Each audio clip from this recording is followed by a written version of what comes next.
Where is she? Oh, shit. Down there! She's running for the cabin!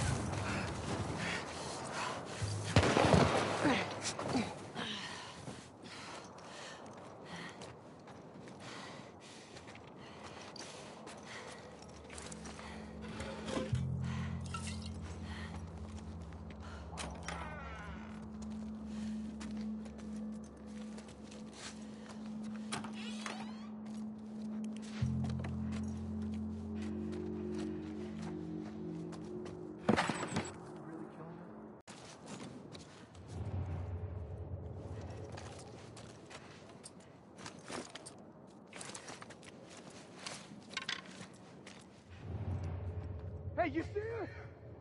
She's not over here!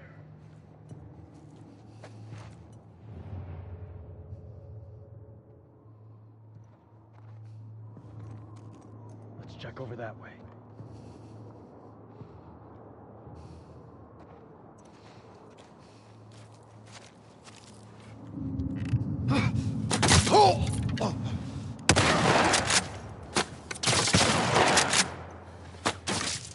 Watch my back!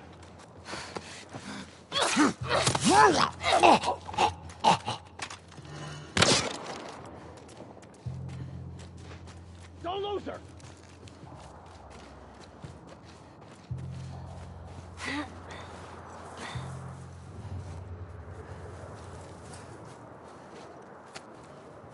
I don't see her! You? She ain't here. Spread out!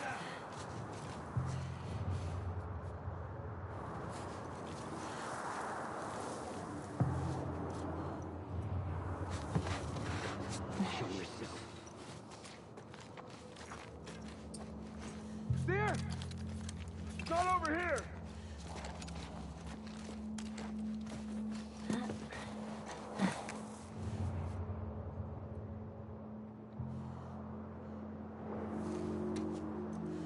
Where the hell is that little shit?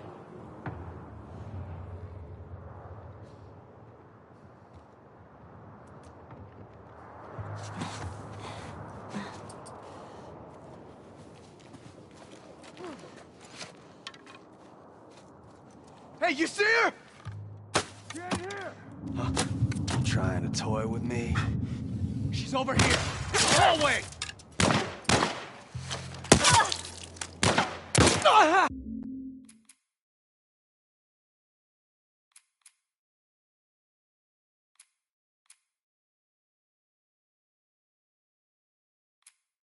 Get back to Joel. Where is she? Oh, shit. Down there! She's running for the cabin!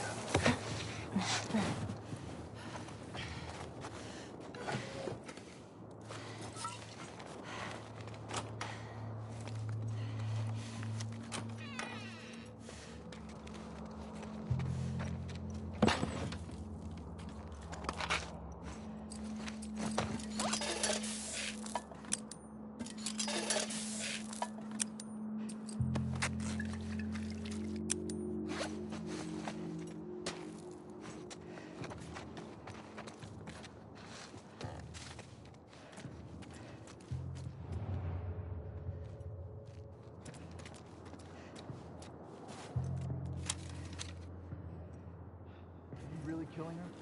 David said he wants her alive. He doesn't get to make that call. James told me it's the girl from the university. How many of our guys were killed there? Oh, shit. I didn't know that was her. Screw David, then. I ain't taking a chance with this. I just want to finish up and go home. Freezing my ass off.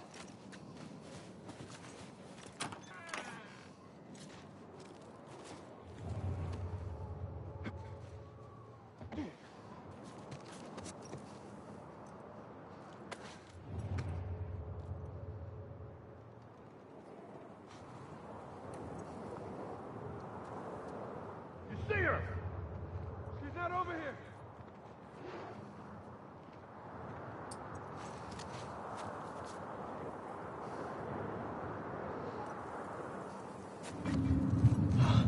Bad move.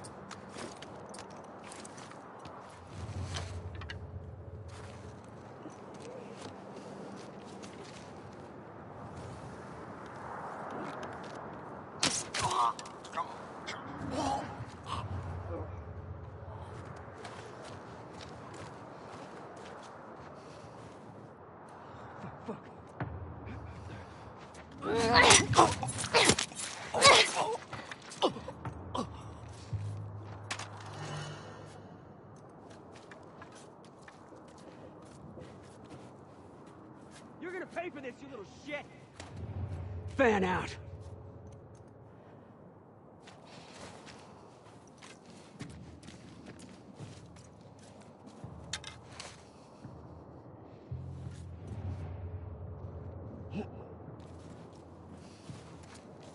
See her! She ain't here!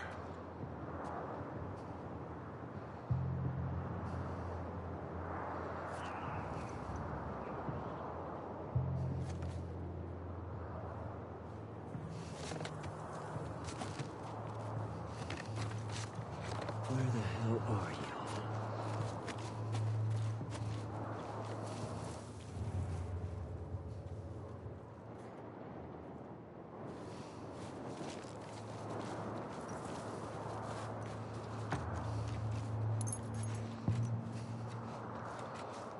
See her? She's not over here!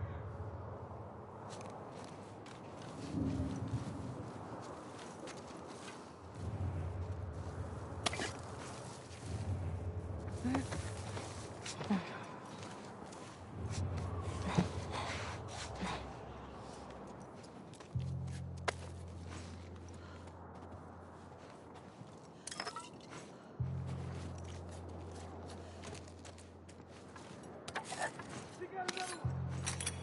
Let's keep searching.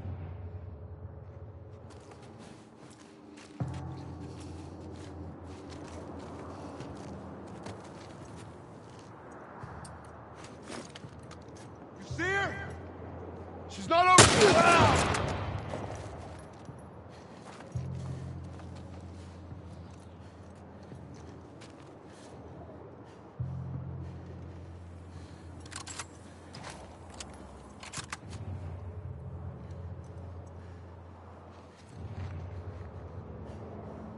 Where'd you go?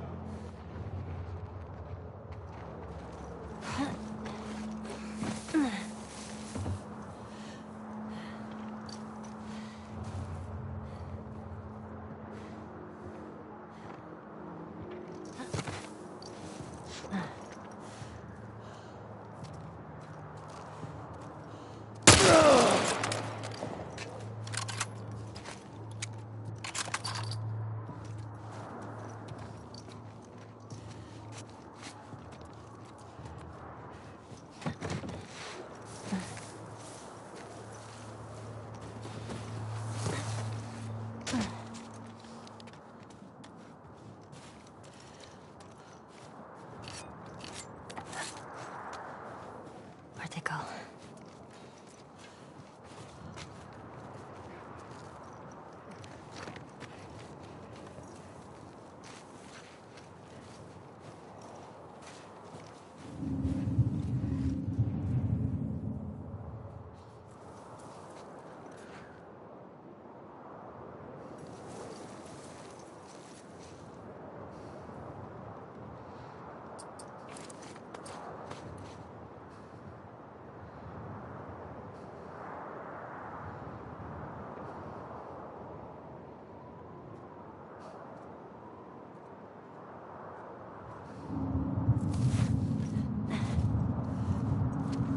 Whoa!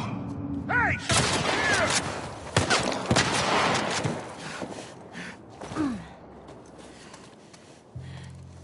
Don't lose her!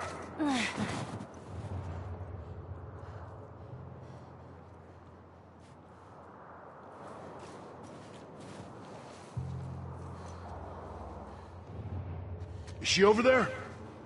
She's not here. Hey, spread out!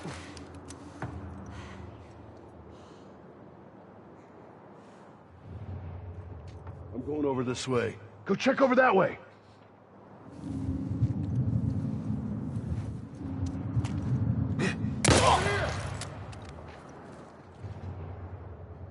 me. I'm moving up. Yeah, I got your back.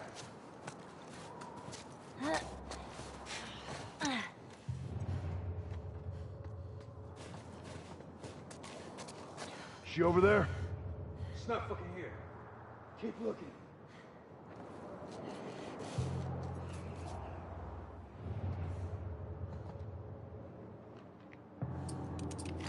You see her? She's not over here. Don't lose her! Fuck!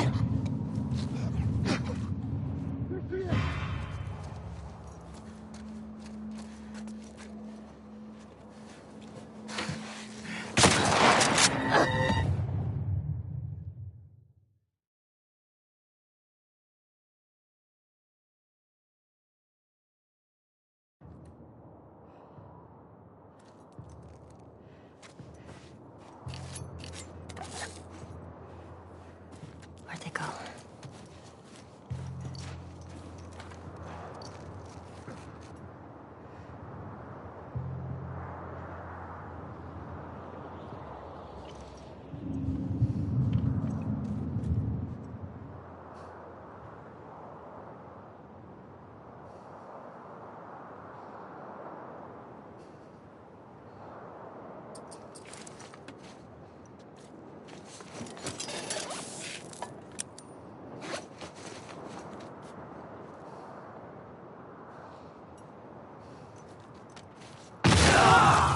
What the?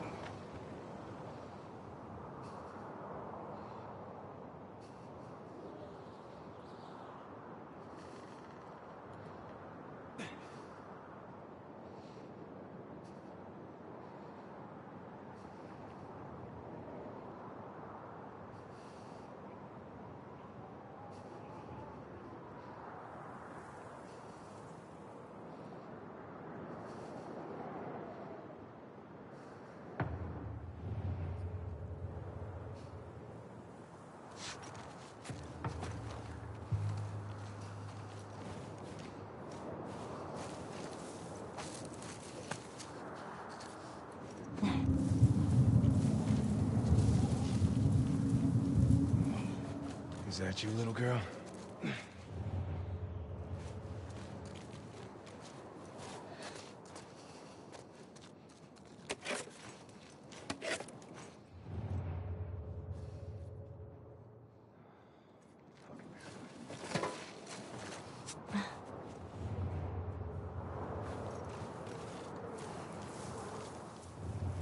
All clear over here.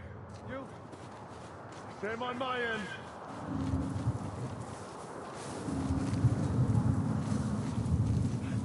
Bad move.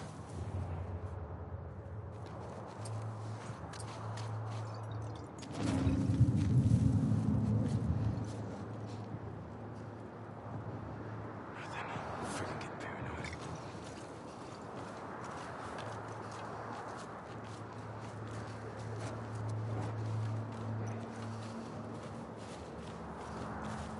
Anything? No, man, I got nothing. Here we go. You got this, Ellie. Oh, shit. Girl.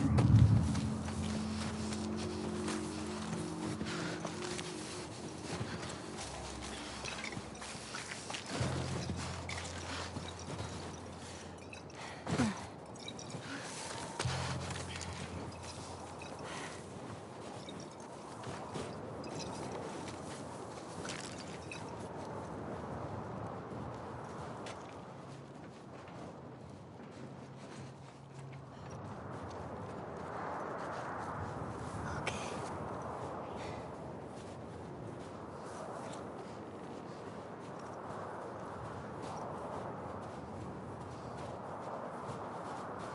Here we go.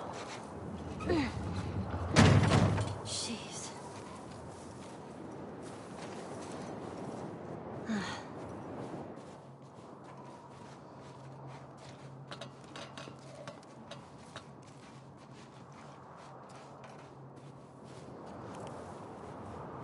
That's the way back. Hang in there, Joel.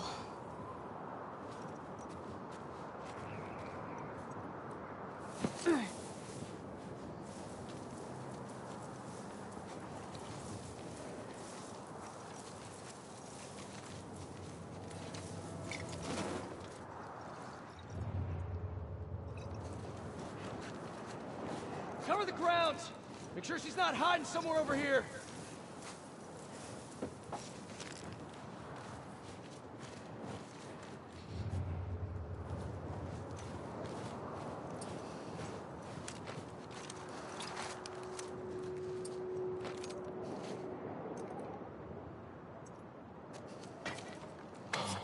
Did you hear that? Fuck. I heard it too.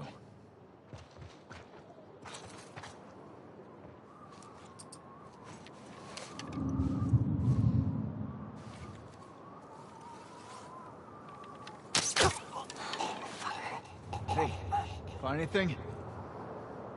Hey, are you there? Hey, where'd you go?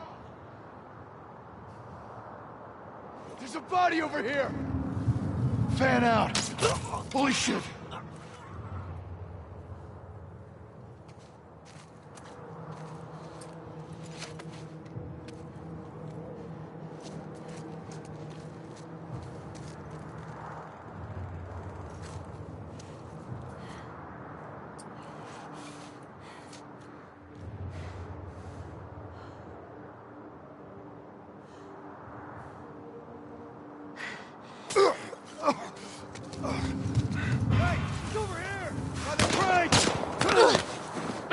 I got you.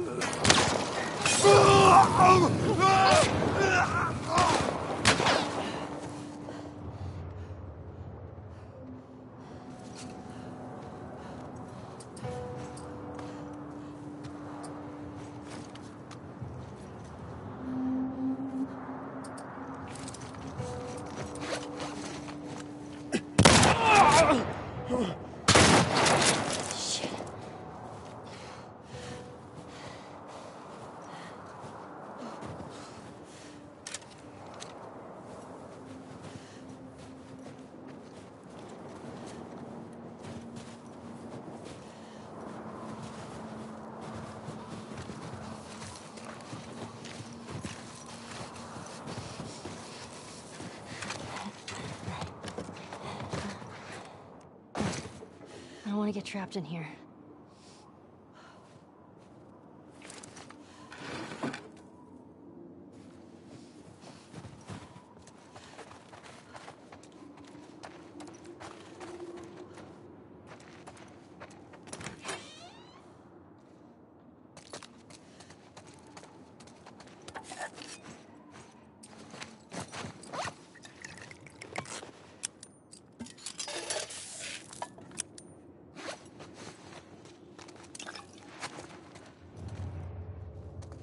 On this side of the lodge!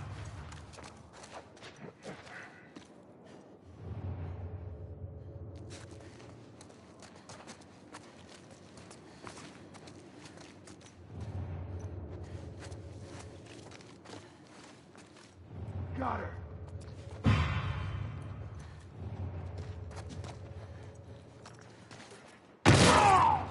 What the?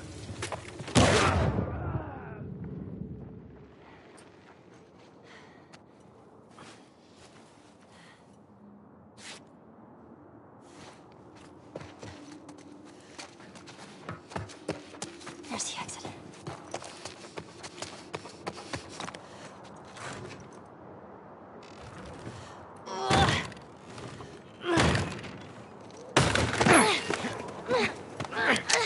Relax! Keeping you alive here. There you go. There you go.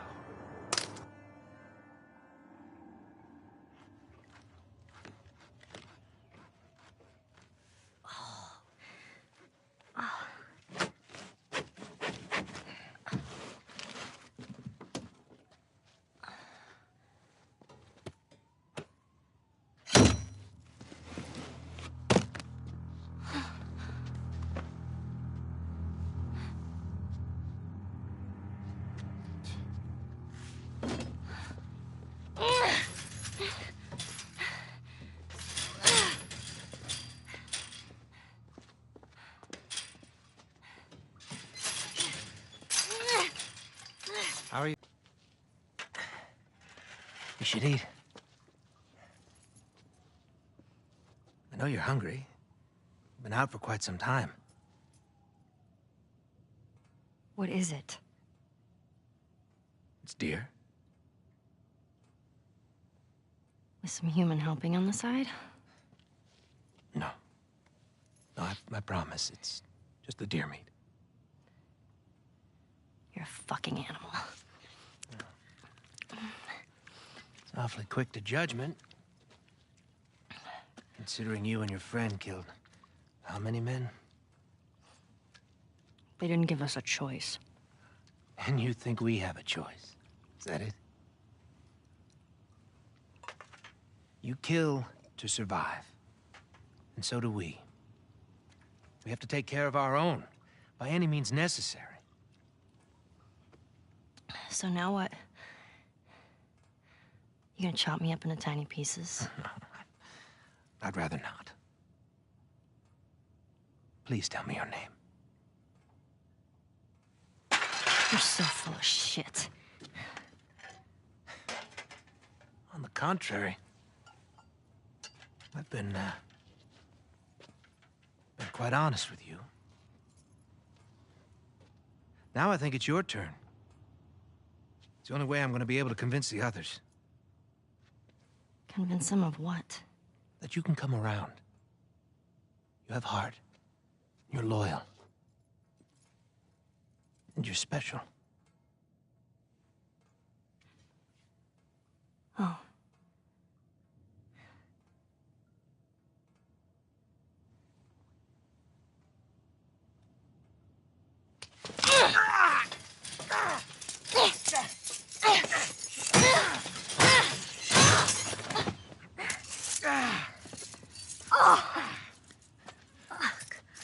You stupid little girl. You are making it very difficult to keep you alive. What am I supposed to tell the others now? Ellie.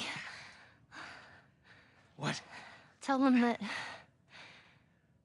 Ellie is the little girl that broke your fucking finger! How did you put it? Hmm? Tiny pieces. See you in the morning, Ellie.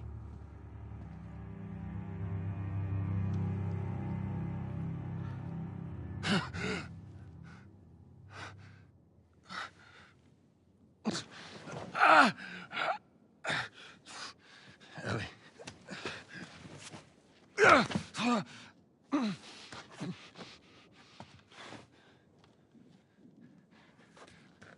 Ellie?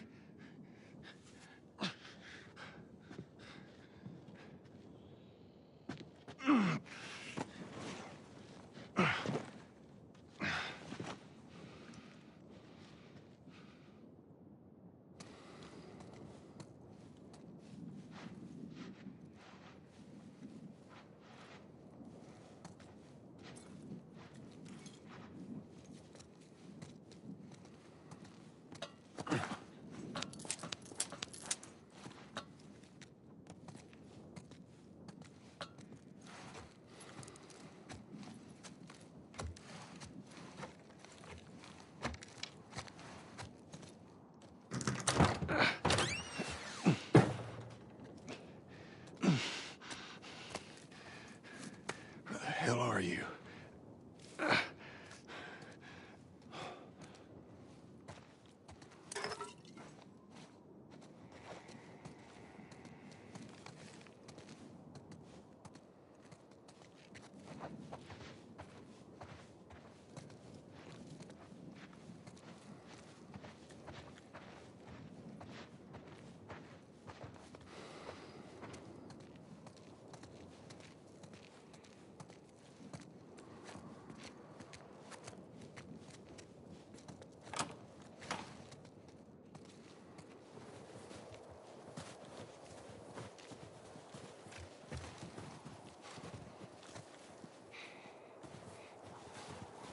Ellie!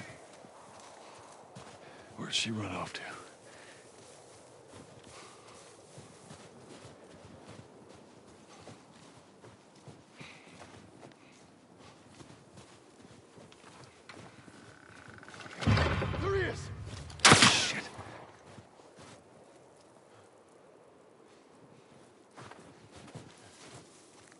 Okay, go! Watch my back.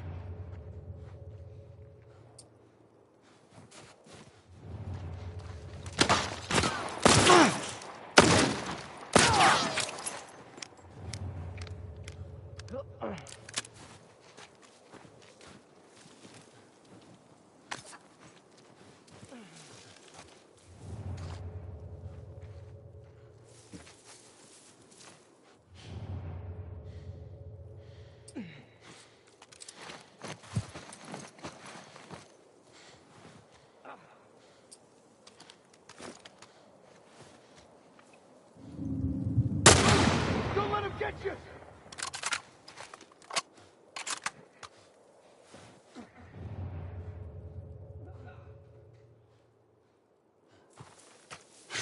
Where is she? One way or another, you're gonna tell me!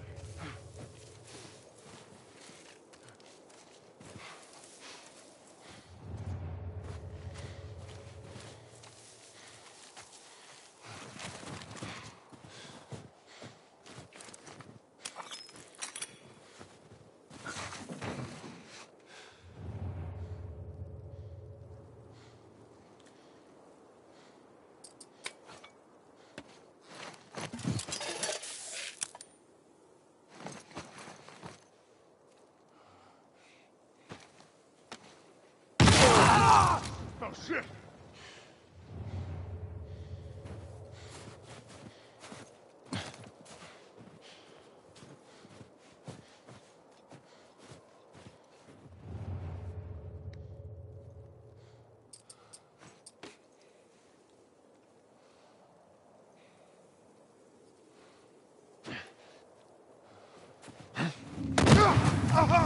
Goddamn!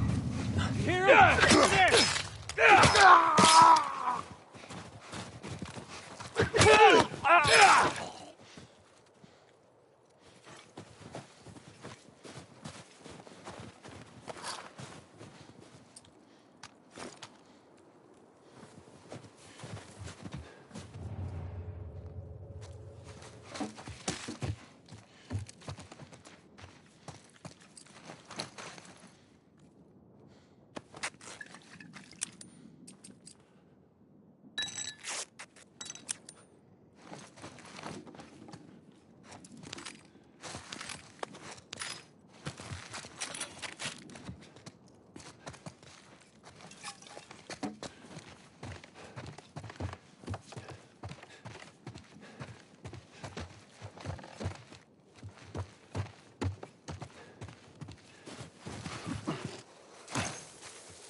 Gotcha, asshole!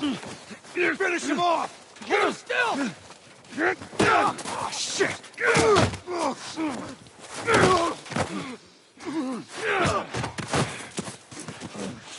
Handcuff me. Let me go. I'll fuck you up.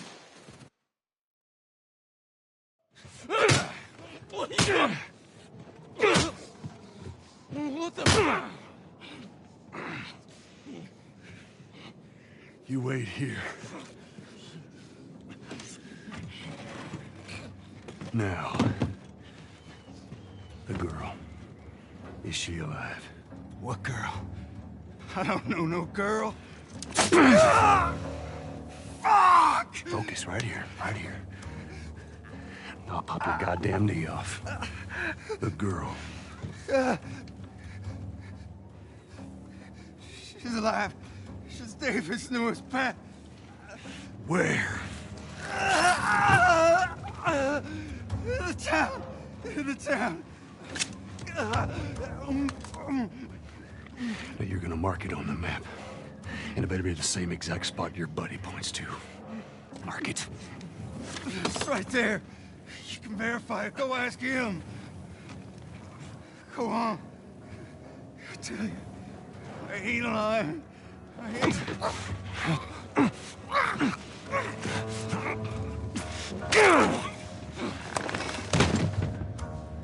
Fuck you, man. He told you what you wanted.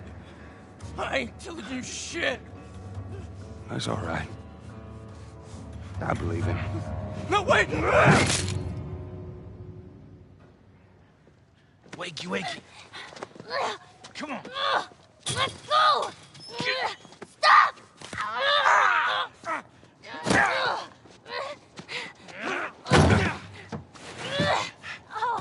I warned you. I'm infected!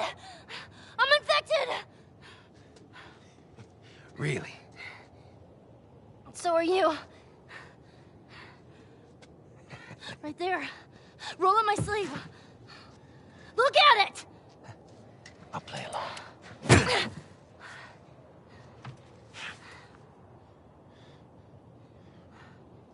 What'd you say? Everything happens for a reason, right?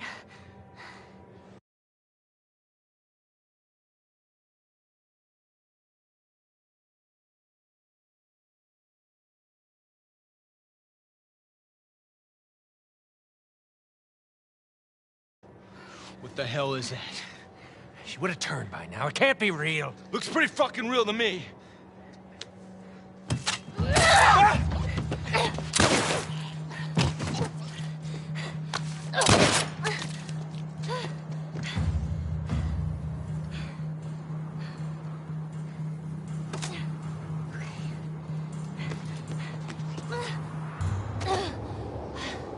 Shit. Oh my god. What the fuck is wrong with these people? Where you going, Eddie? This is my town. I need a gun.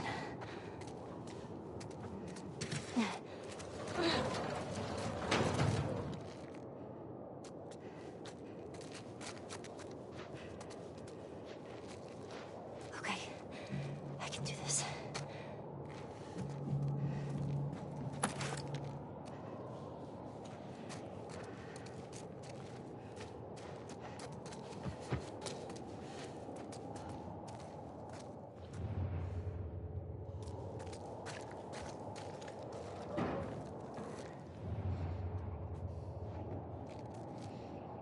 We heard gunshots. Infected. What? The girl. She's infected and she got out. This is bad, David. I need you to round up everyone who isn't armed and get them clear out of here. We're gonna find that girl. We'll kill her. Oh my god. I'll take the kids to the shelter. Go. Oh, fuck.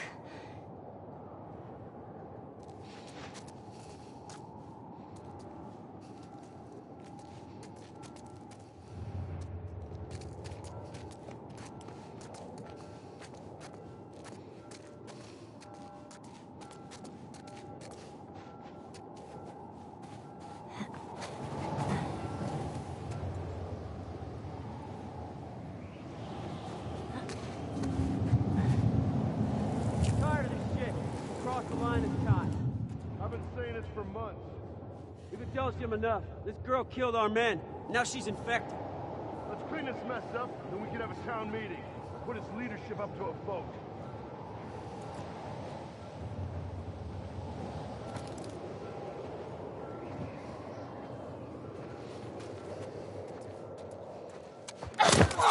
Right here! Oh, shit! Right here!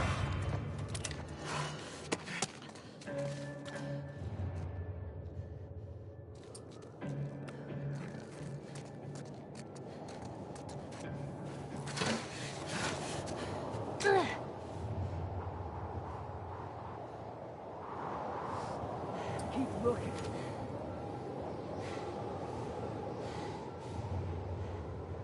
We'll check out this area. Go check over that way.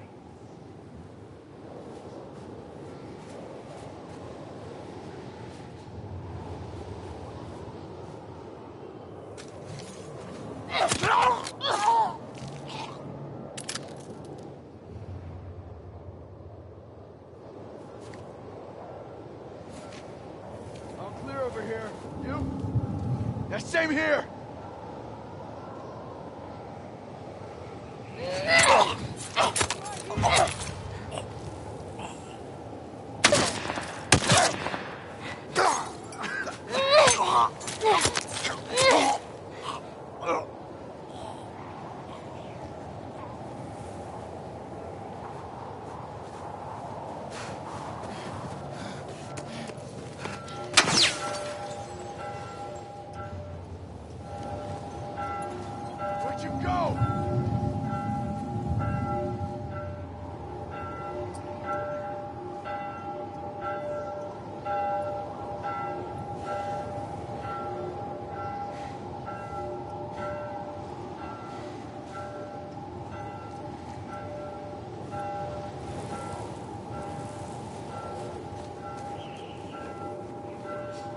kid.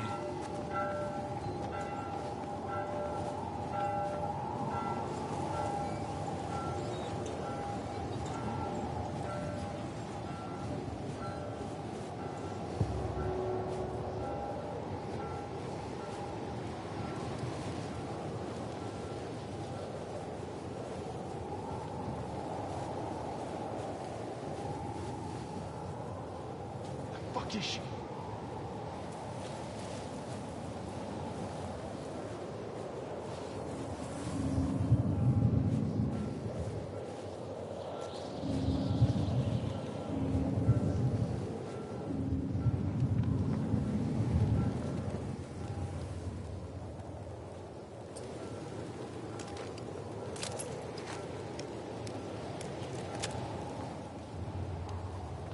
Where the fuck are you?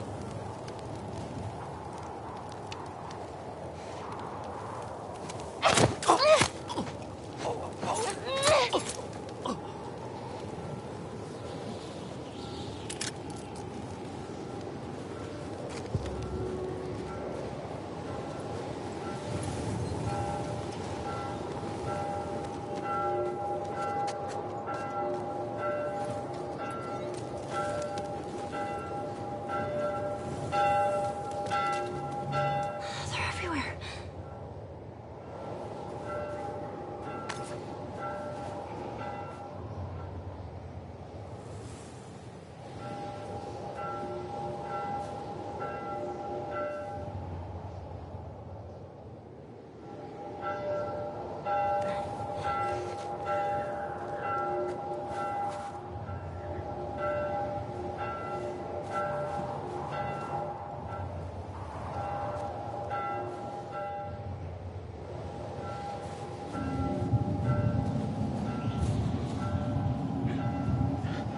That's gotta be fucking her.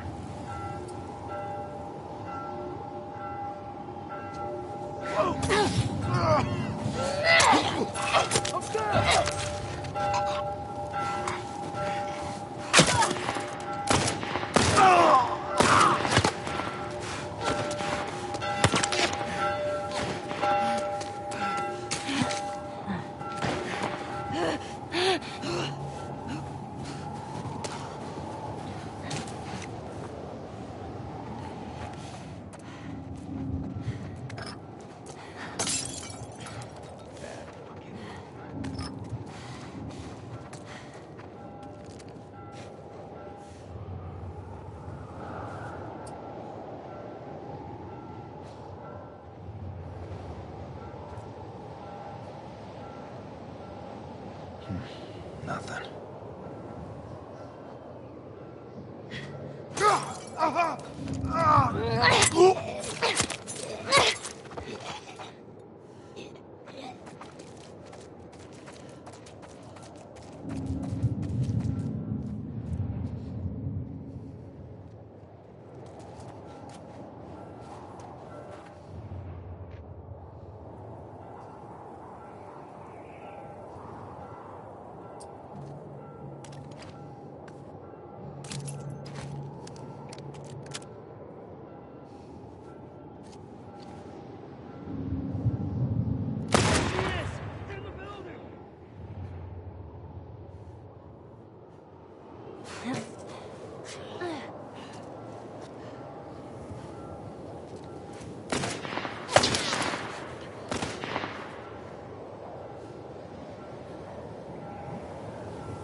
Hey, go around! You're gonna pay for this, you little shit!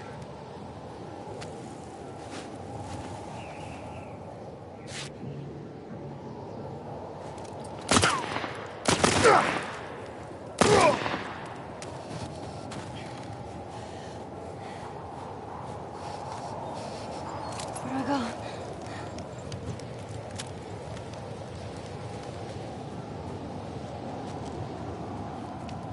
Where are they?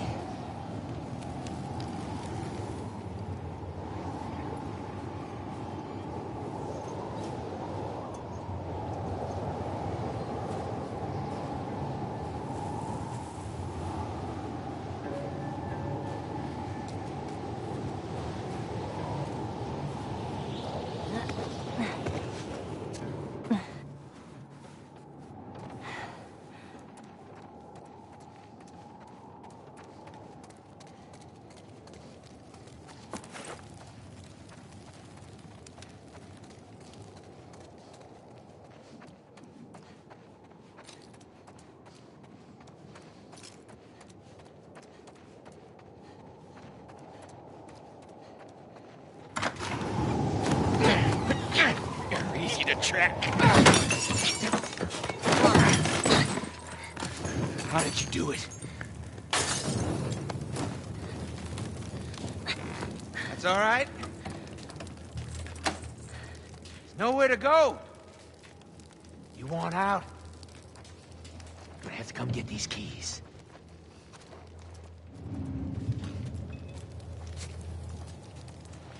I know you're not infected. No one that's infected fights this hard to stay alive. I gotta get those keys. You're gonna have to do it.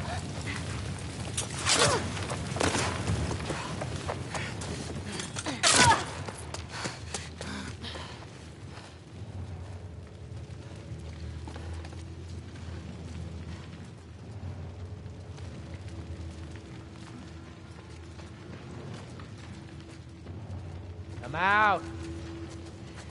So what is it, Ellie? I gotta admit, had me back there. For a second, you shook my faith. Only for a second.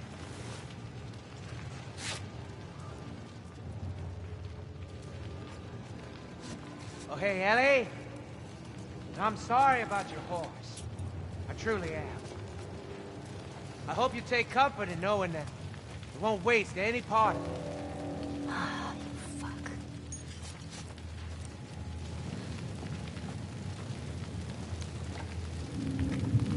You know, I really wish you hadn't killed James. He's a good kid. Just doing his job, like all those people you killed.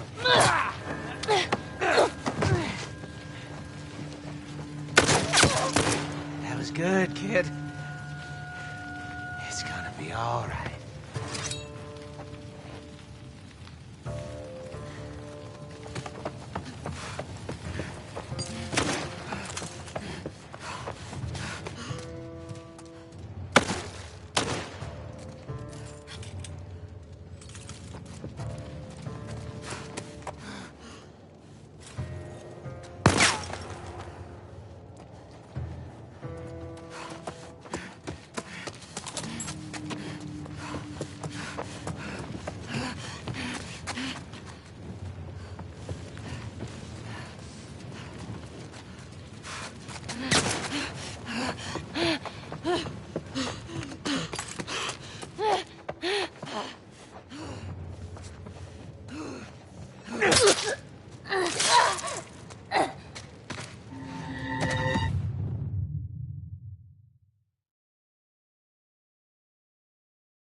You know, you keep surprising me.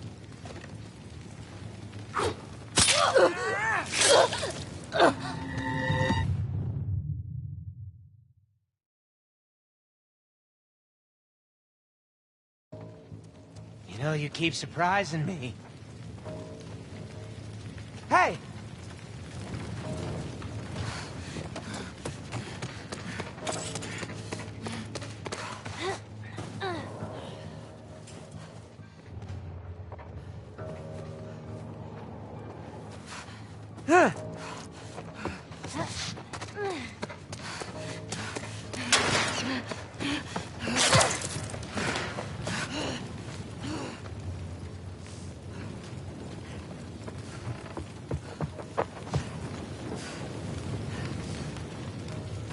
Don't you want this to end? It's a shame you wouldn't come around. But it's too late now. There you are.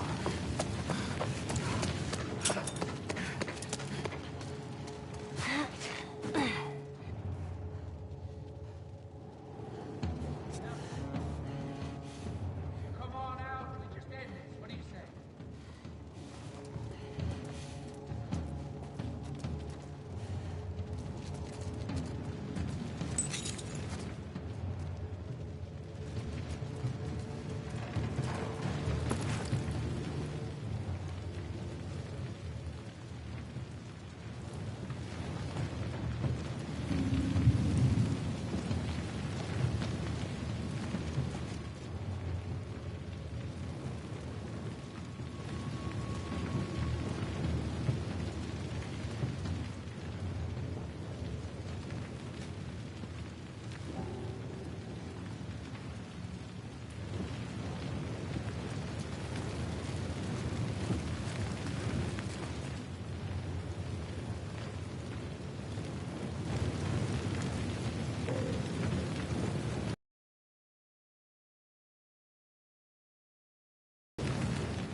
Oh, no.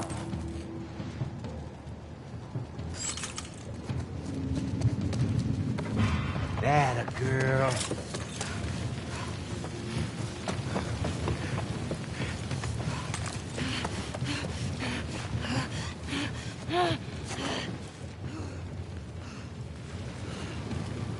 I'm out wherever you are.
We should be guarding the shelter.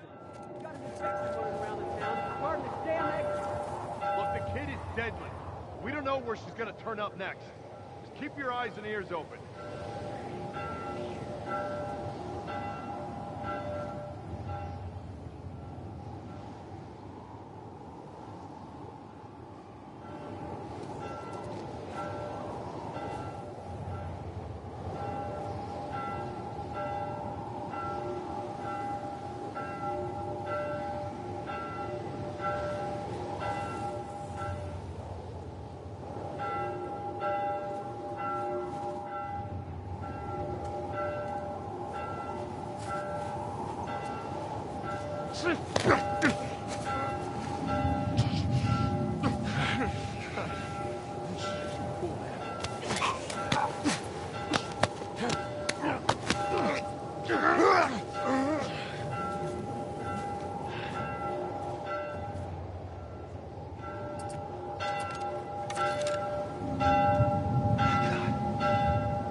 Jesus.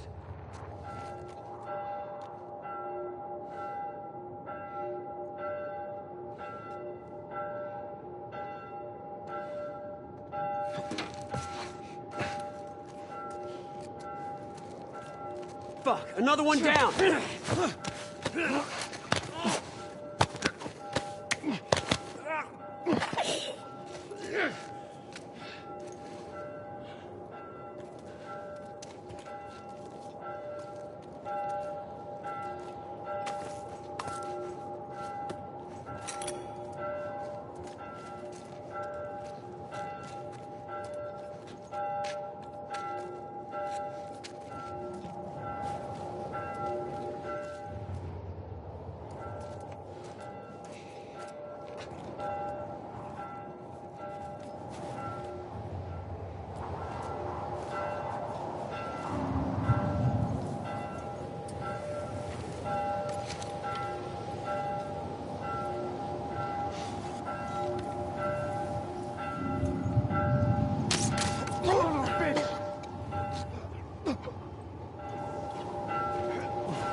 Spread out!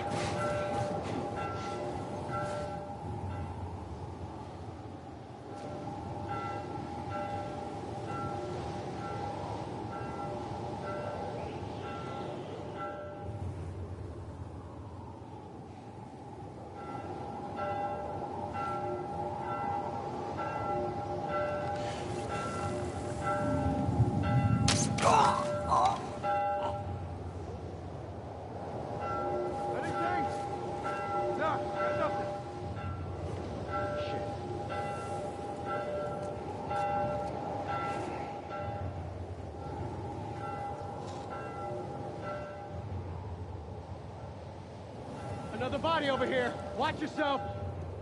Keep looking.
What is this?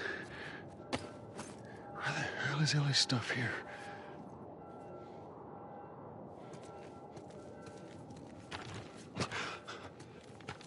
Oh, Christ.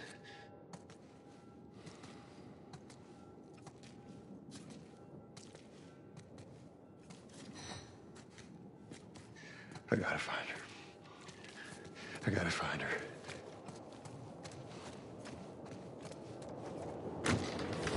Holy shit. Ellie.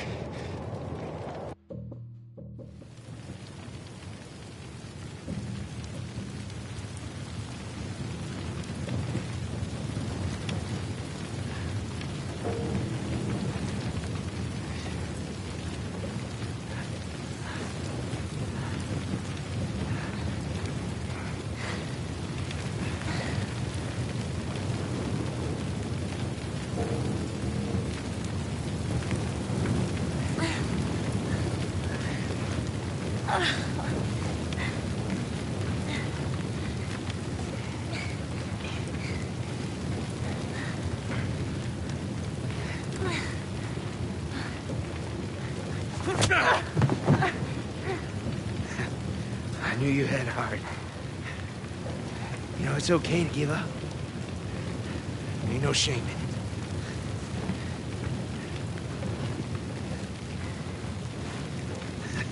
I guess not. Just not your style, is it?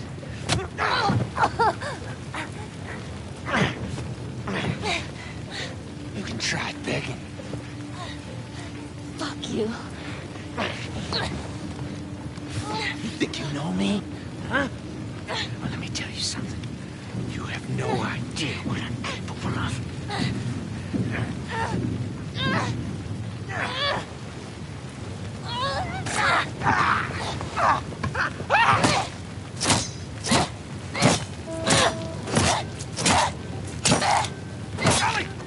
Stop! Stop! Fucking touch me! It's okay. It's me. It's me. It's me. Look, look. It's me. He tried to... Oh, baby girl. It's okay. It's okay. Oh. It's okay.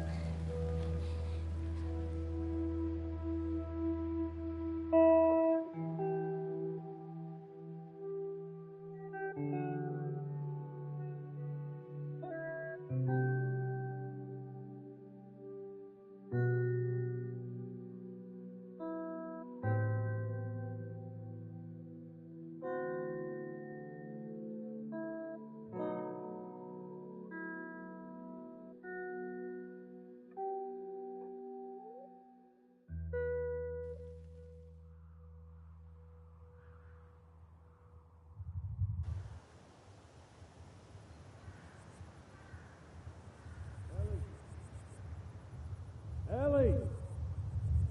Ellie! Did you hear me? No. What? Look. Hospital. This is where we get off. Let's go, kiddo.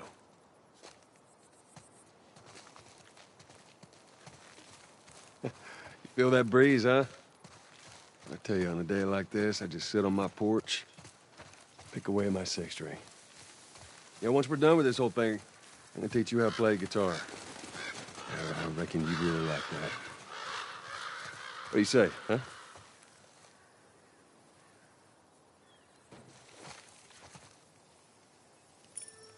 Ellie, I'm talking to you. Huh? Oh. Yeah, sure, that sounds great.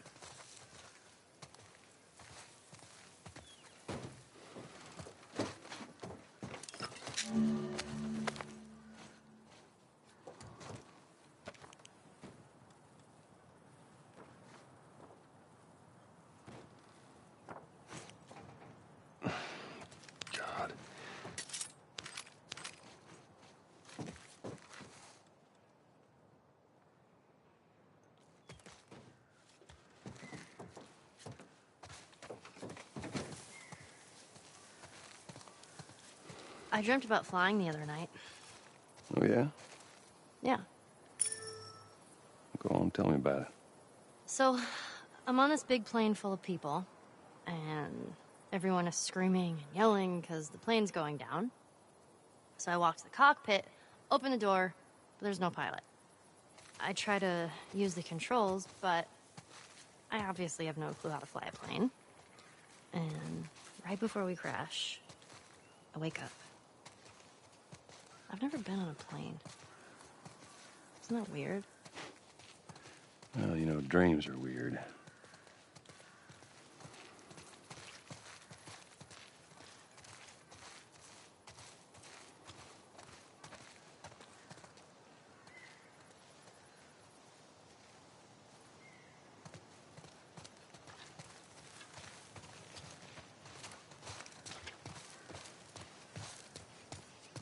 Look at that. Another city, another abandoned quarantine zone.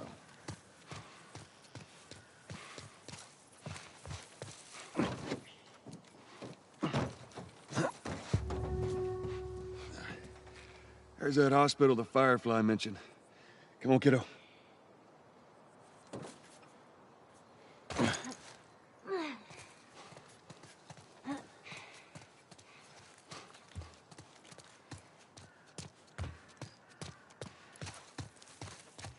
Maybe we cut through here, huh?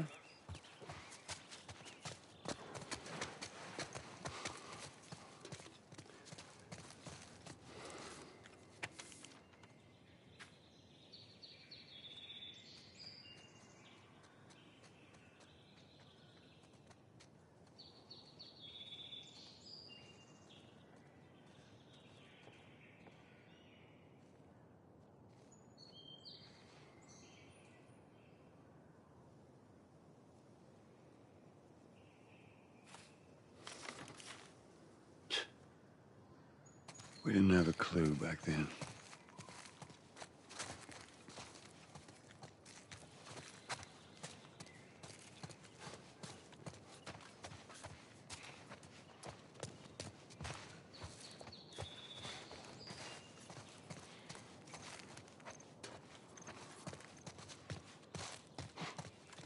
Well, we could use that ladder. Everything all right? Yeah, I'm fine. You just kind of seem extra quiet today. Oh, sorry.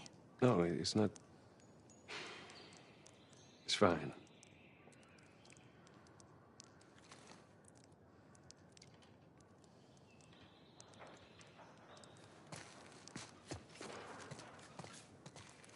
Here we go.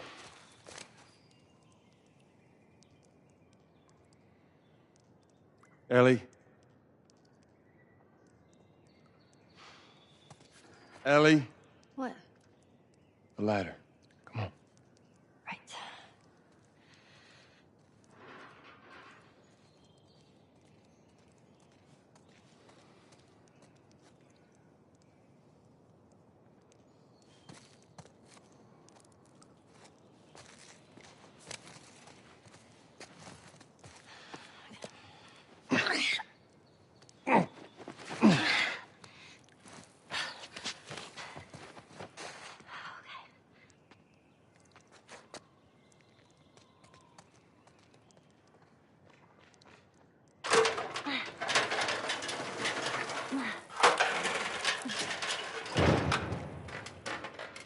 Oh my God. Oh. What is it? Ellie! Ellie! You gotta see this. What is it? What the hell is...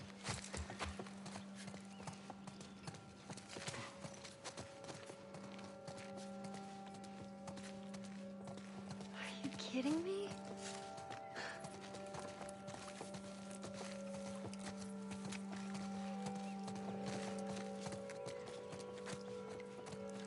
Come on, hurry up.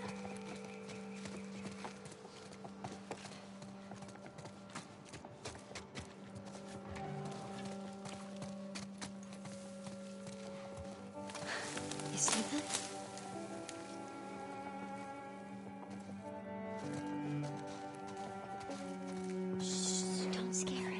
I won't. What are you doing? It's all right. Come here. Hey, fella. Hurry up.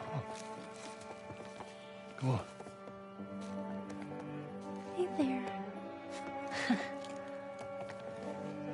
So fucking cool. Oh, where's it off to? Here, come on, let's go. Slow down, kiddo. Come on. Hurry up, come on.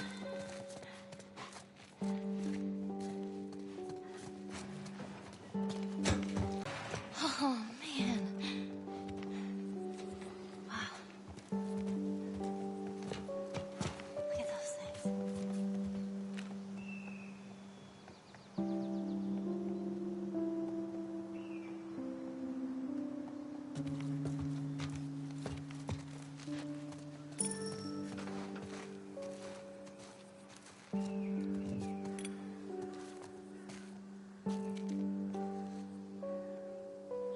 So,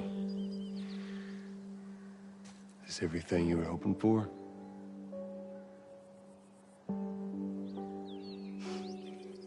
It's got its ups and downs, but you can't deny the view, though.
We don't have to do this.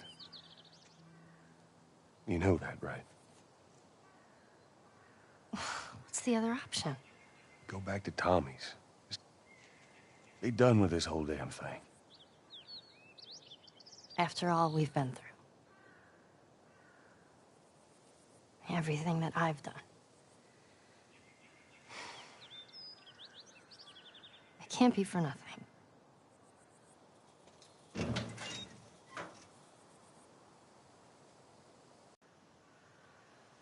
Look, I know you mean well, but there's no halfway with this. Once we're done, we'll go wherever you want. Okay? Well, I ain't leaving without you. So let's go wrap this up.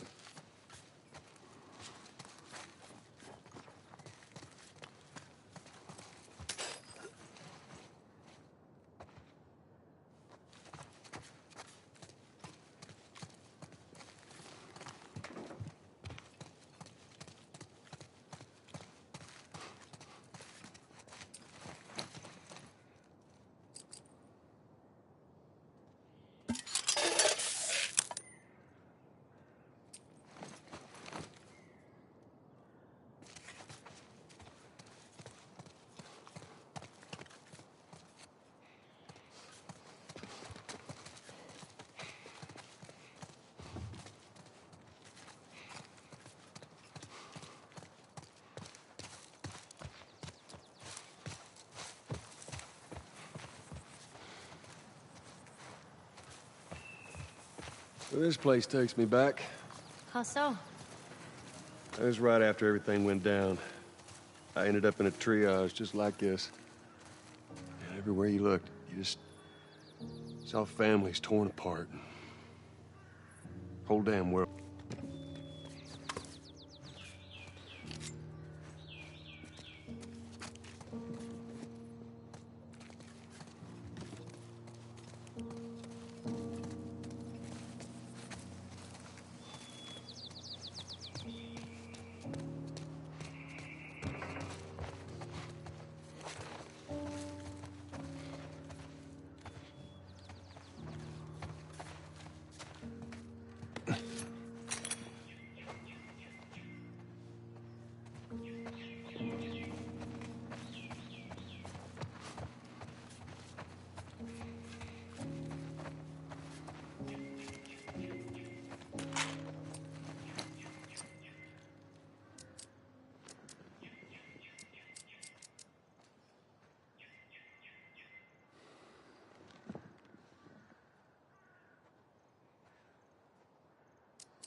Hey, Joel, I got something for you.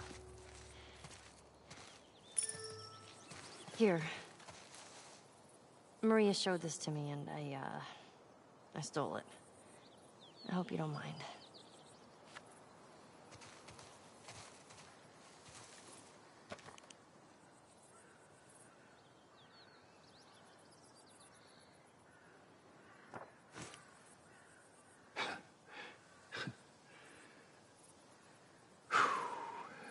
Well, no matter how hard you try, I guess you can't escape your past. Thank you.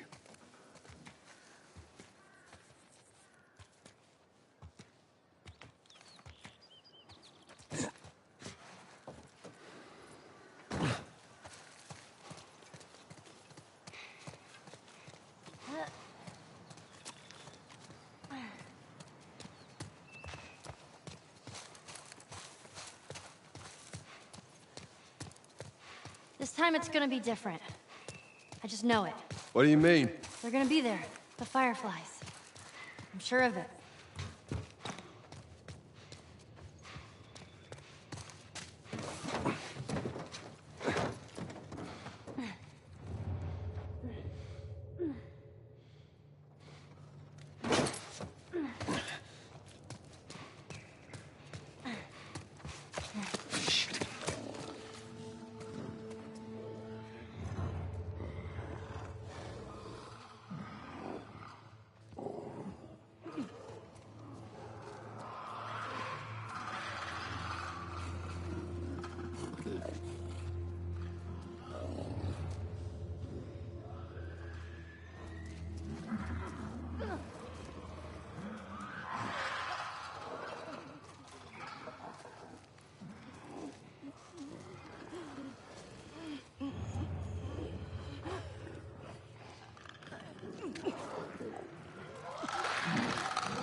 I hate those things.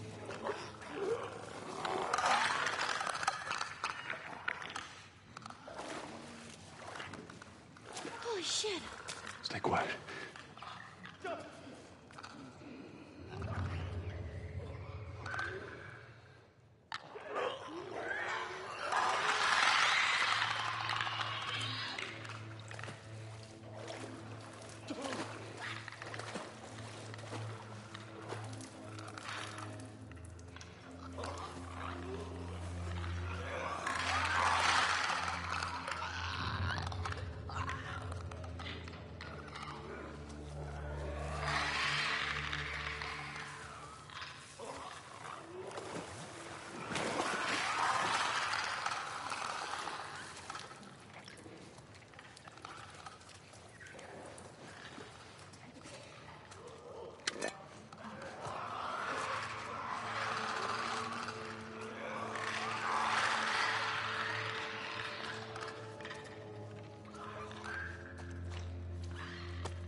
I know, let's just keep at it.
Stay back.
crate could get us up there.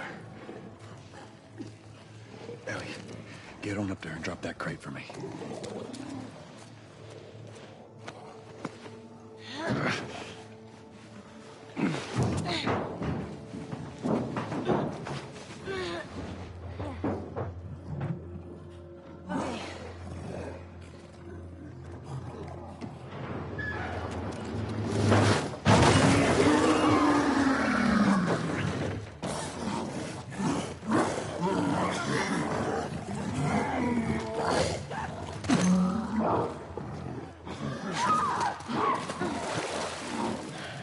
We're good. I don't think I can reach us now.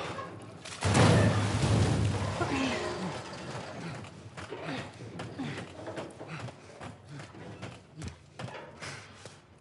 Watch your step. That water looks pretty deep.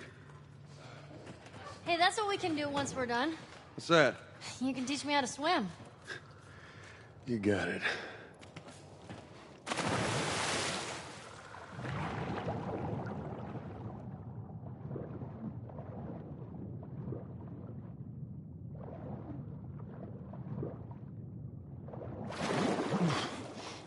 I'm on the other side.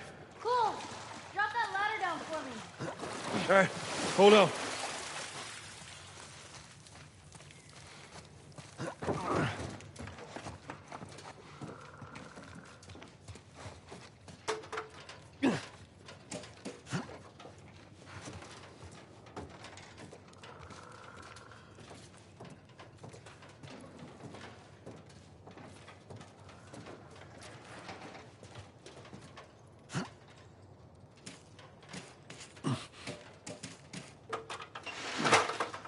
All right, just stick to the edge.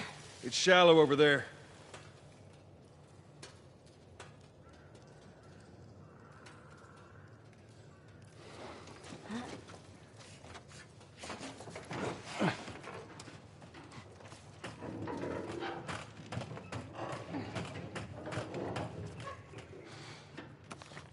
There's another one.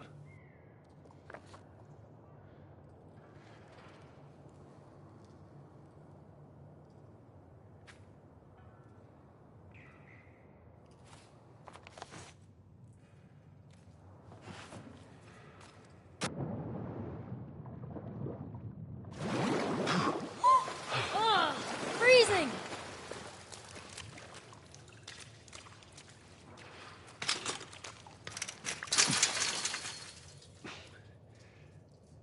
And another jam door.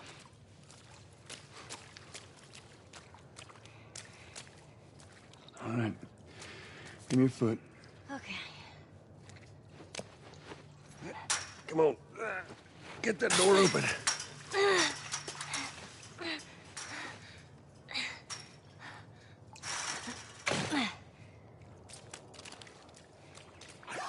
Look out! Ellie! Get off me! You okay? Yeah. It just surprised me. Man, I can't wait for those things to be wiped out.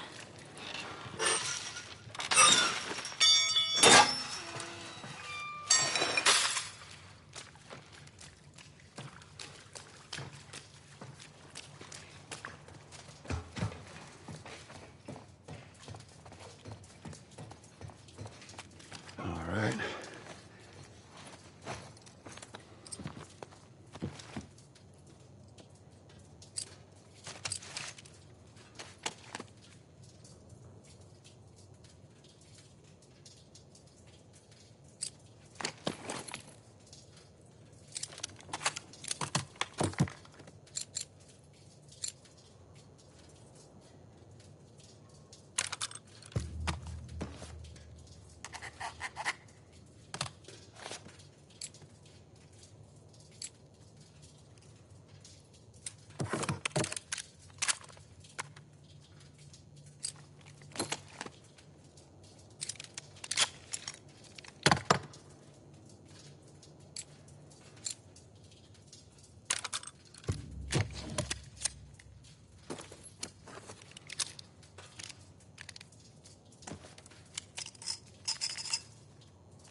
talking.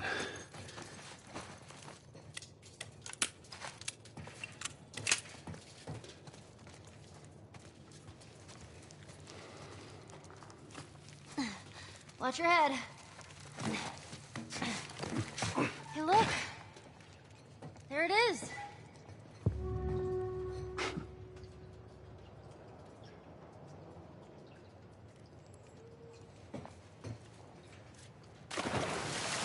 Just stay put. I'm not going anywhere.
You made it. All right, come on.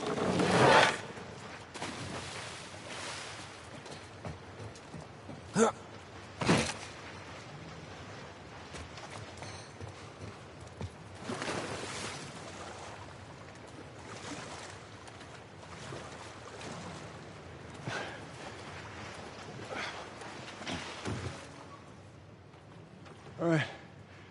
Get on. Okay, there. I'm on it. Be careful. I got you.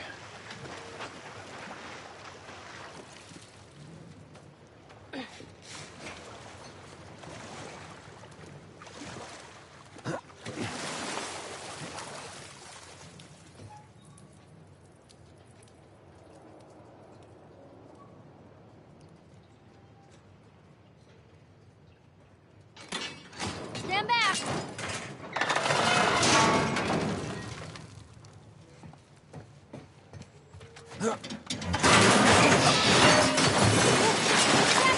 Damn ladder broke off the wall. Now what? I'll figure something out.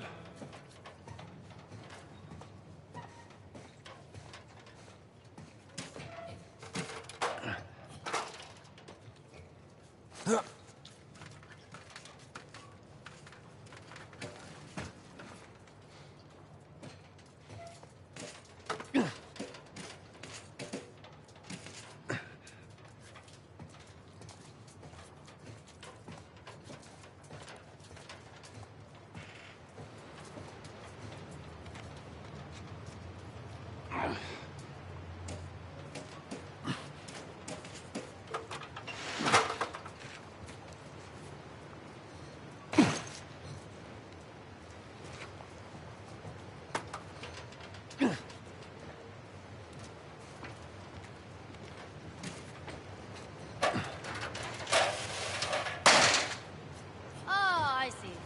Good idea.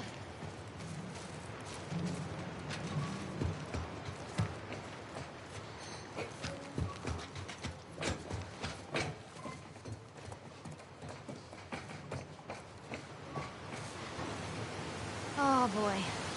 Let me go ahead, and you follow my lead. Okay, right behind you.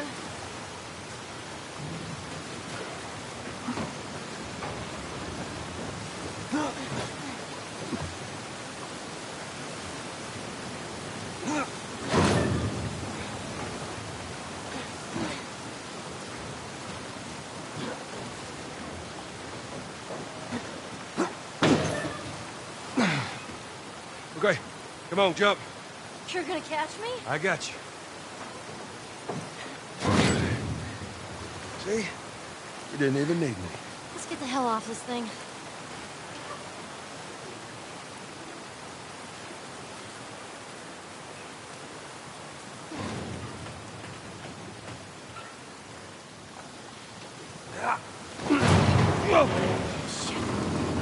Ellie, move!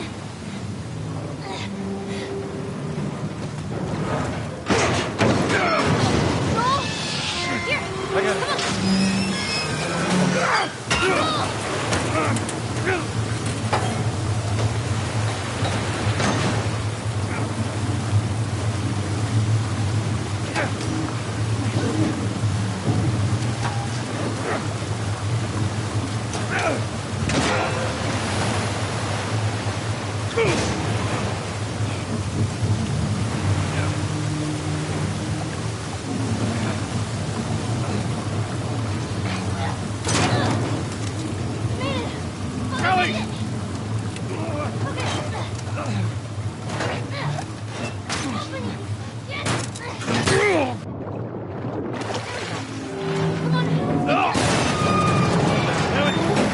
Ellie, give me your hand!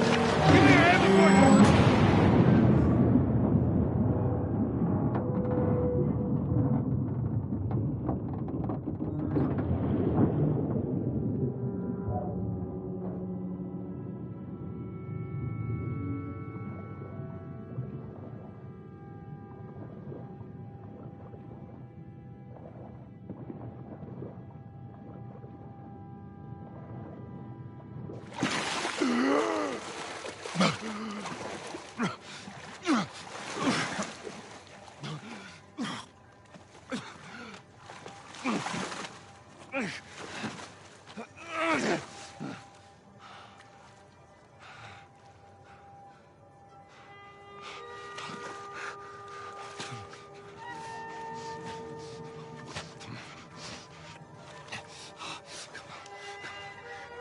Hands in the air!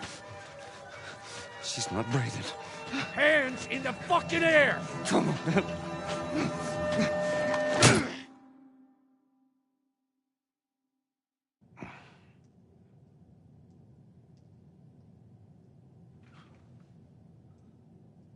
Welcome to the Fireflies.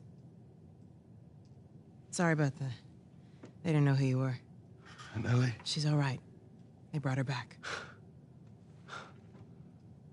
You came all this way. How'd you do it? It was her. She fought like hell to get here.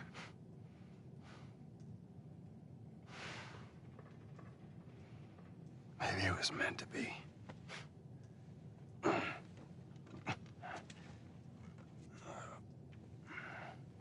I lost most of my crew crossing the country. I pretty much lost everything. And then you show up, and somehow we find you just in time to save her. Maybe it was meant to be.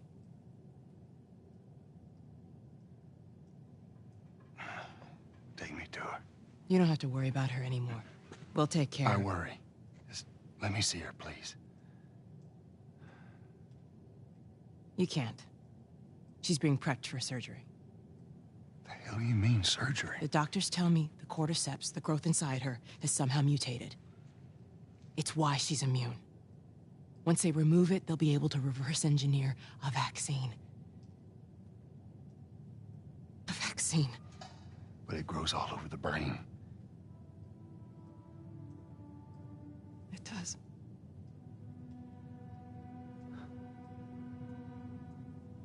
Find someone else. There is no one else. Listen, you were gonna show me where she... Stop. I get it. But whatever it is you think you're going through right now is nothing to what I have been through. I knew her since she was born. I promised your mother I would look after her. Then why are you letting this happen? Because this isn't about me, or even her. There is no other choice here.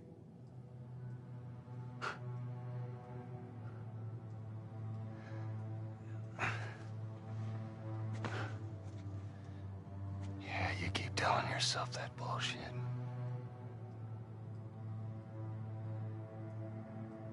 March him out of here. He tries anything, shoot him. Don't waste this gift, Joel.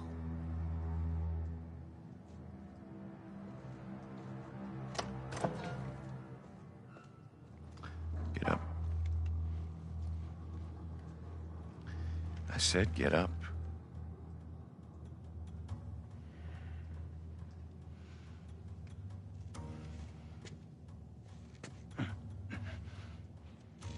Go on. Move.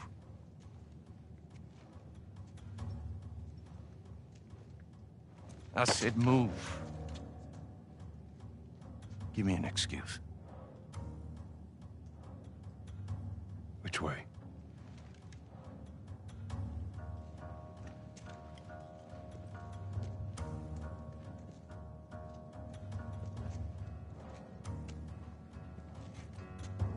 What the fuck are you doing? Keep walking. I said keep walking. Where was the operating room? I ain't got time for this. Where?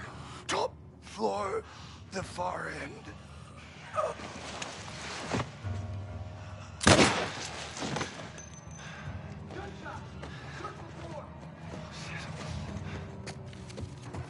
The smuggler, he's in here!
Fan out.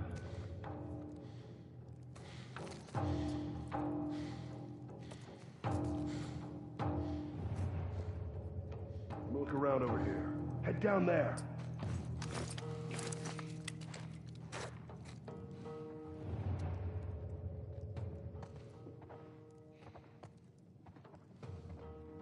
Anything!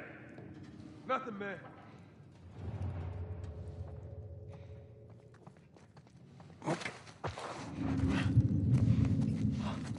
You smuggler?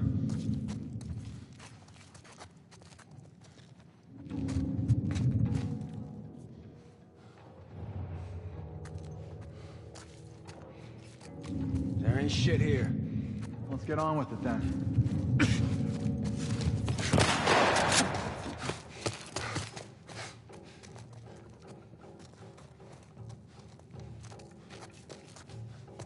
Don't lose him!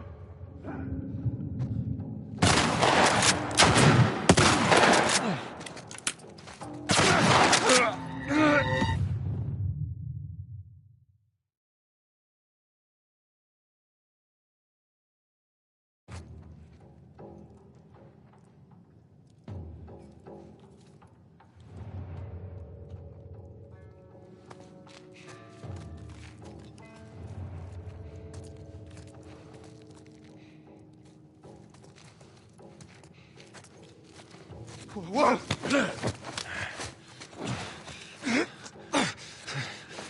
do you think you're gonna do, huh?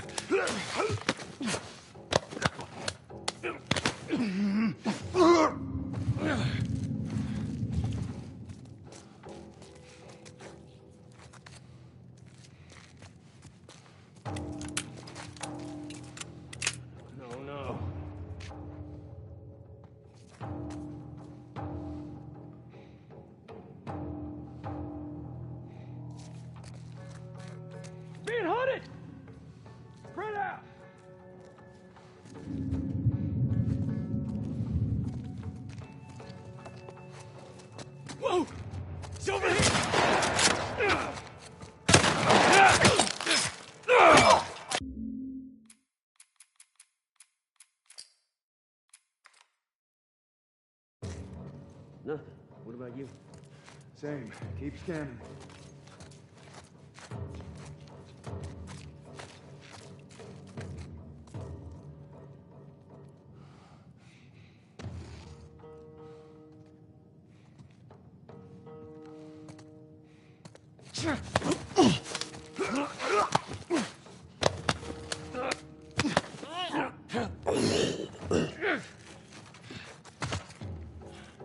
Oh, God. Hey, we're being hunted! Oh! Right there!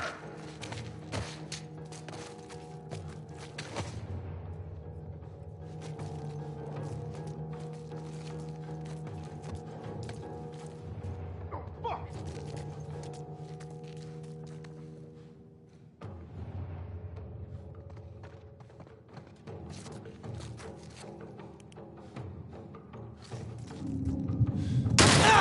The hallway! We're gonna...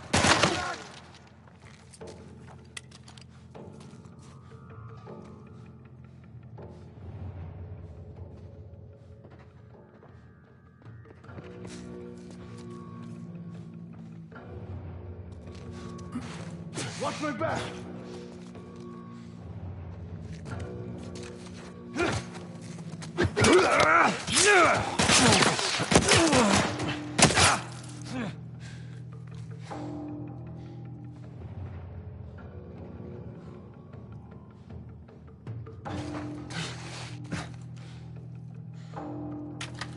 Cover me! I'm moving up! I got your back!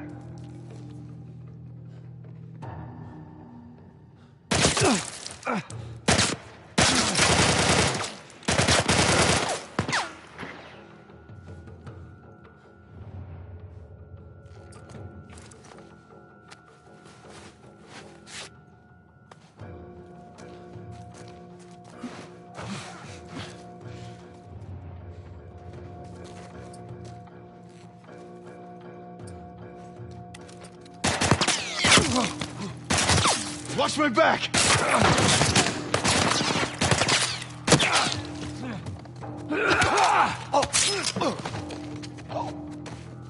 Don't let him get away!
I got your back!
What was that?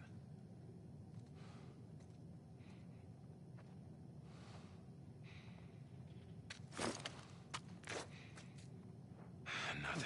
I'm paranoid.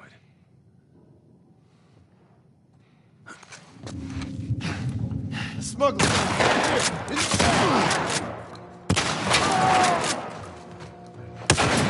I got him.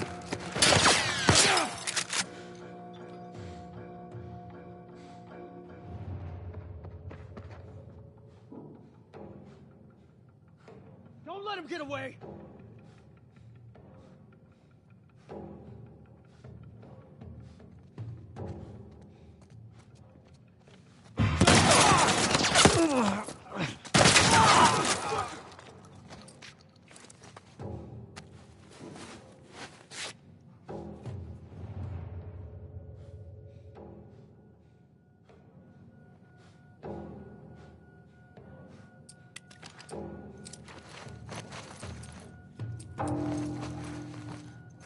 Is he over there?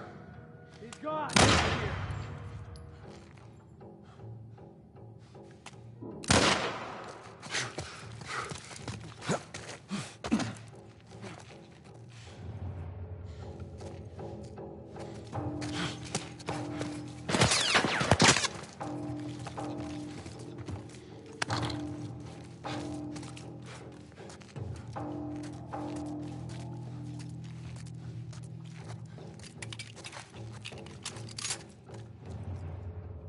Is he over there?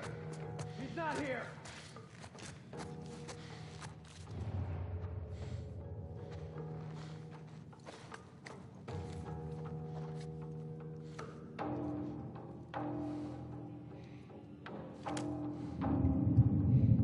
Smuggler! He's in here!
On this way.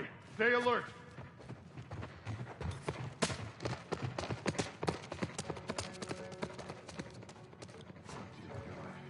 Fucking massacre over here.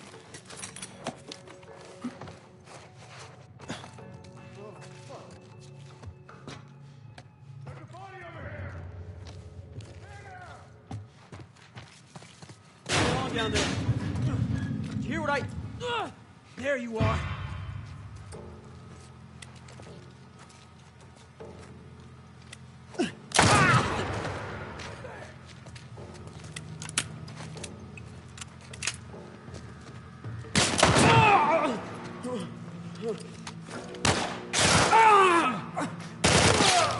Pay for that!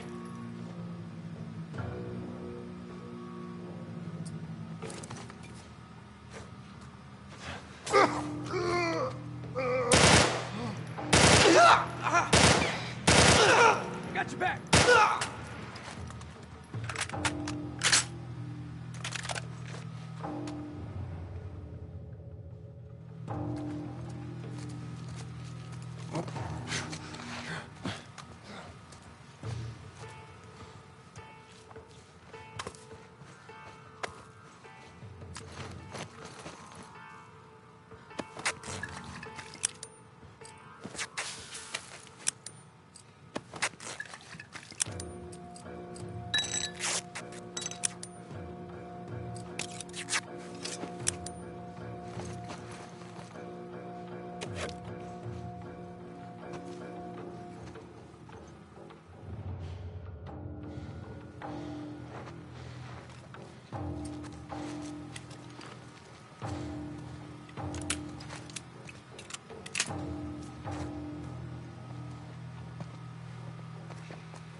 There you are.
Kid!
That's gotta be him.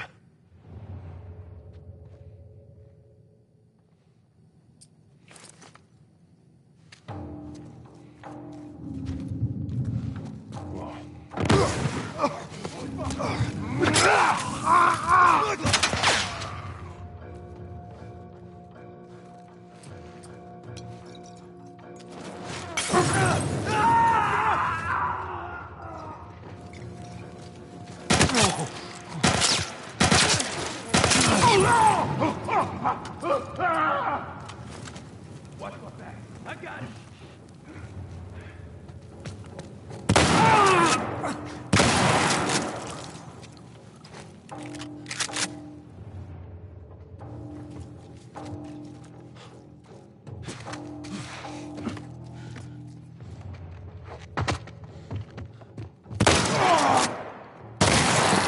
Asshole!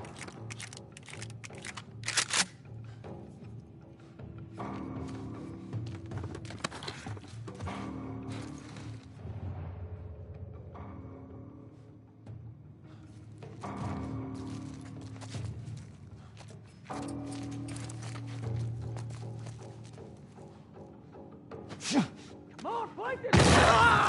Watch out!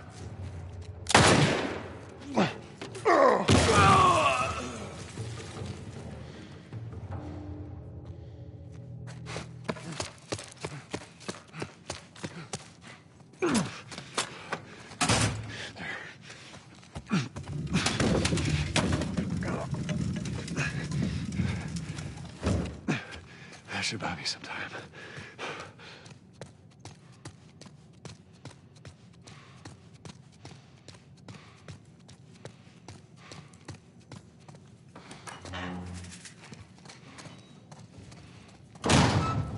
Sweet Jesus. Doctor? What are you doing in here? I won't let you take her. This is our future. Think of all the lives we'll save. Fucking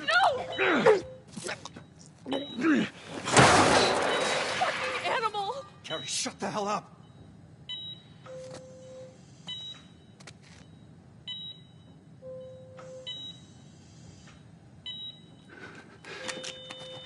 Come on, baby girl. I got you. I got you. Oh, shit.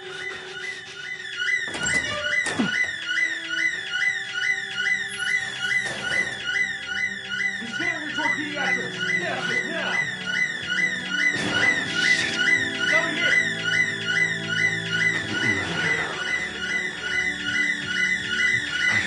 Cover the exit! I got you. Come on. Tell me which way. Got nowhere to go. We're okay. We're okay. This is your last chance. Drop her. Now! I got her in my sight. I said get back! Hold your fire! Hey, come on. Stop!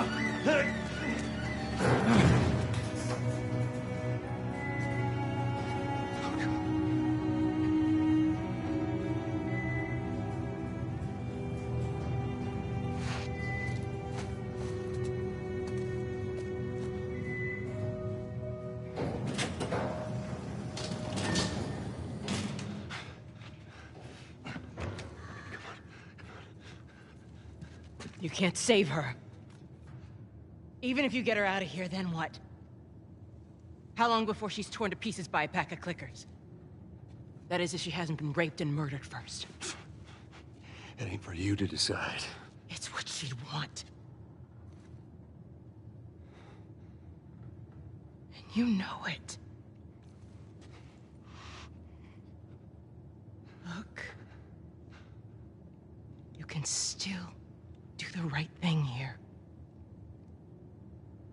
She won't feel anything.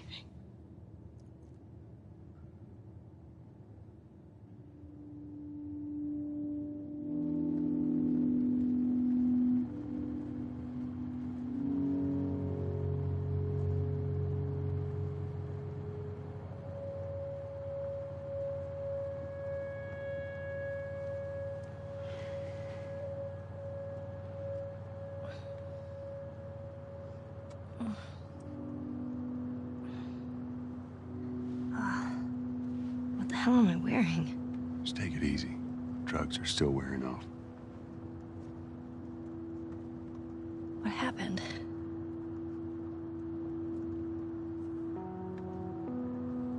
We found the fireflies.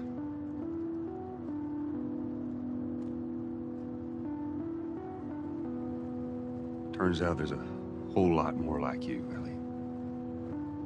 People that are immune. There's dozens, actually. Ain't done 'em a damn bit of good, neither.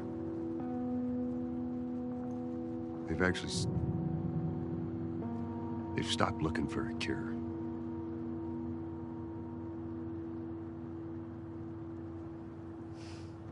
I'm taking us home.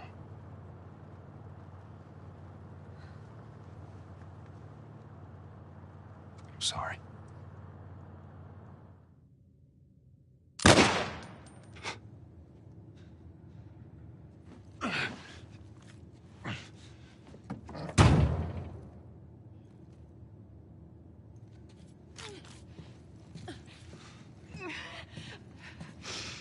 Wait! Let me go. Please. You just come after her.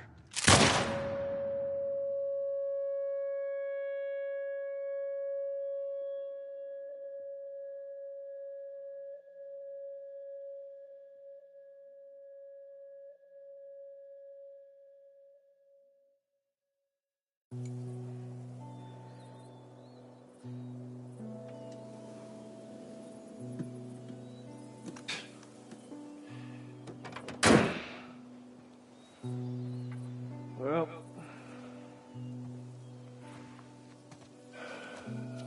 looks like we're walking.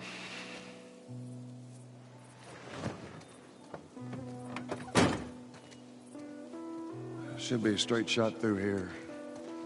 All right. It's actually kind of pretty, ain't it? Yeah. All right. Now watch your head going through. Here.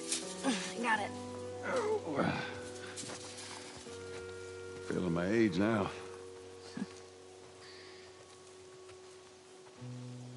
I don't think I ever told you, but Sarah and I used to take hikes like this. I think the two of you would have been good friends. I think you really would have liked her. I know she'd have liked you. I bet I would have.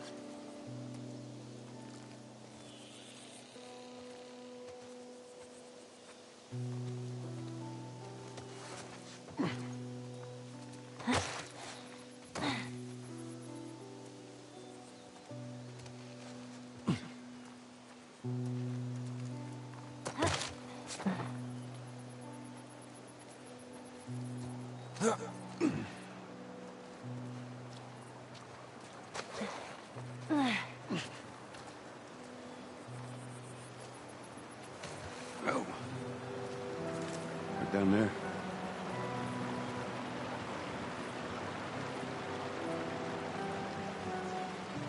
Just a little bit further now.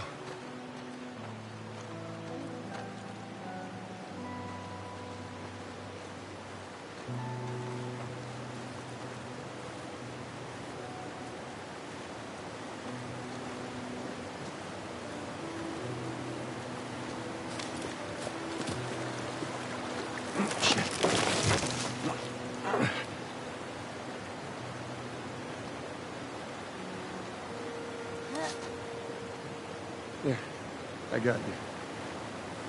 Give me your hand.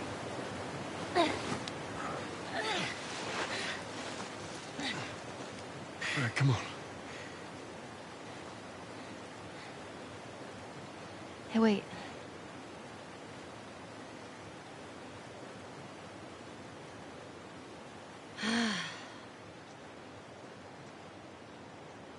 Back in Boston,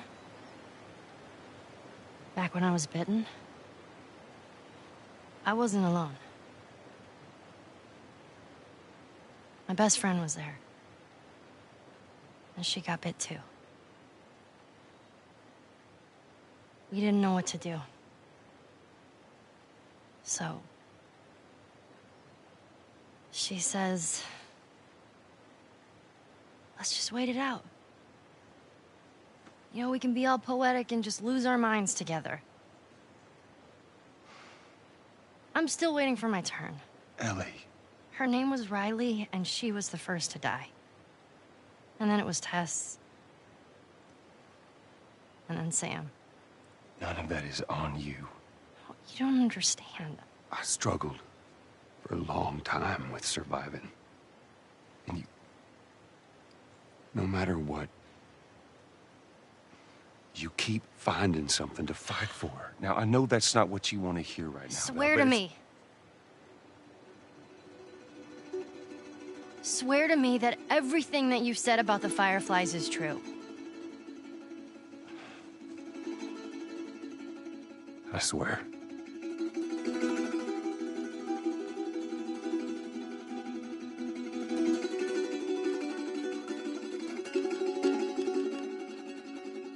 Okay.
Yeah, making the new IP is, how can I put it? It's just don't do it. It's insane. I mean, it's a very difficult process. You have more questions than you have answers, especially when you come from like you've been making Uncharted 1 and Uncharted 2, just kind of like now like things are going, you just kind of like good momentum, and then suddenly that momentum like just drops, it stops. It's a very challenging process to create a new IP, and you're gonna fail over and over again, but that's what it takes. New IPs are really hard. They're hard because you don't know what's fun yet. You're building new tech, new AI, establishing new characters, new art, all this. You don't get that controller in your hand for like 6 months to a year. You don't know. You don't know what it is yet. I remember like ages ago coming on the project and what are the Infected gonna do? Like, what are they gonna do? They're gonna behave like this. I'm like, okay. We're like trying to imagine what's gonna happen. Fast forward like 4 months, they don't do that at all because it didn't work, right? It's hard mode, right? Like it's game development on expert. There's a big thing about making a game, right? Which is a game has to be fun. You get your first build where everything's working. You got player mechanics. You can walk around the world. You can shoot. You can melee attack people. You've got the AI in there. They're very intelligent, very difficult, and it's totally not fun because they snuck up behind you and murdered you in a second, and there was no way to figure out what was going on. We're making a game, by the way. Hey, James.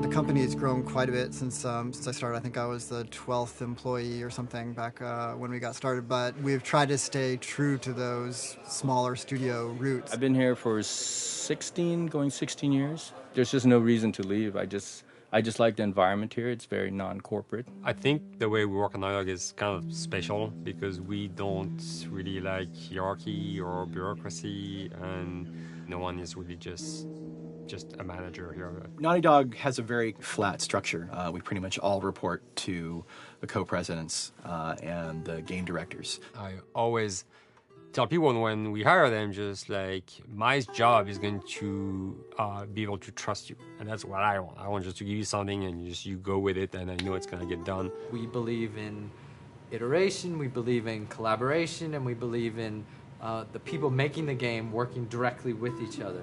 When we have designers and artists, animators all mixed up, anybody that's working on the same tasks, the same characters, the same areas, put them next to each other so they can communicate a lot better. We don't have a lot of meetings because if you need something to get done, you just walk over and you talk, and then you go back to your desk and you finish it up. And I really like that. I like when I just walk in the office and I see just designers talking with the programmers or programmers over the animators and talking to them. I think that's when really the magic happens. Naughty Dog, we really try to cultivate a culture where anybody can criticize anybody else's work. And we encourage people to be blunt about it and not try to sugarcoat it too much. It takes too long to be nice sometimes. It's not personal. It's based on more like how can we make a better game. We want everybody to have a voice. We want to cut out all the bullshit if we can, making sure that people are making decisions not based on ego, but what is going to benefit the game. When you see that people trust your opinion and that they value it, it's such a great feeling. You really feel like you're working as a team on a collaborative effort. We want to sort of remember where we came from and you know why we were successful then and try to continue that success now. We make games. That's what we like to do. Back when Uncharted 2 wrapped up and we decided that we were going to build the second team and create a new project, we kicked around a lot of ideas. One of the very earliest ideas was to go back to Jak and Daxter.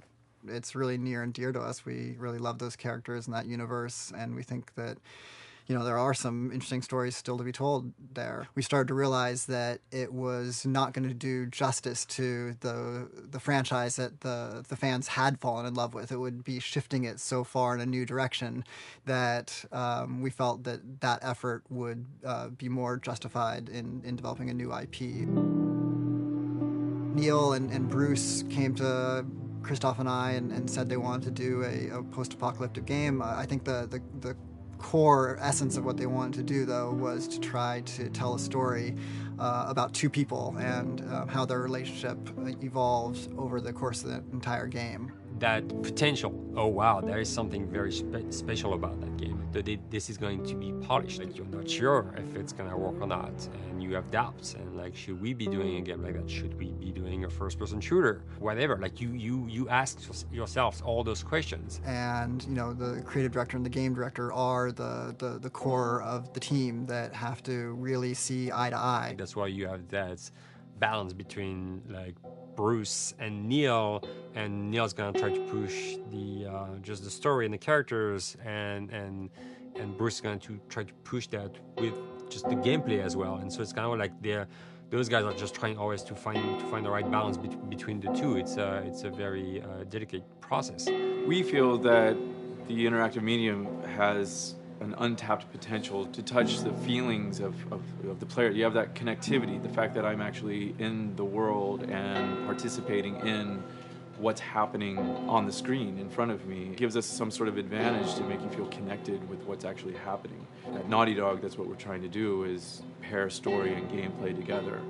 If we can make you feel like you're actually with these characters on that journey, and you're invested in those stories and those characters, then you're feeling, in theory, the same thing that they're feeling. As the story evolved and took different shapes and different forms, the thing that was always there was Joel and Ellie. And because of that, everything kind of grew out of that relationship.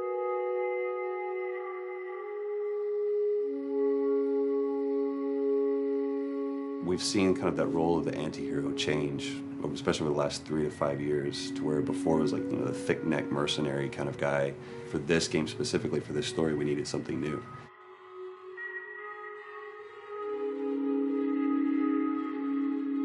The reason we didn't want to make Ellie Joel's daughter from the get-go is because it wouldn't have anywhere to go. Of course, at that point, he'd be willing to do anything for his daughter because that is what a dad would do for his daughter. If they didn't even know each other at the beginning of the story, then we start from scratch. It's almost like the player has the same relationship to Ellie as Joel does. And we could take our time to build that relationship between these characters. And if we do it right, then the player will be feeling that same growth that Joel does. And we're kind of mirroring that emotional relationship between the two.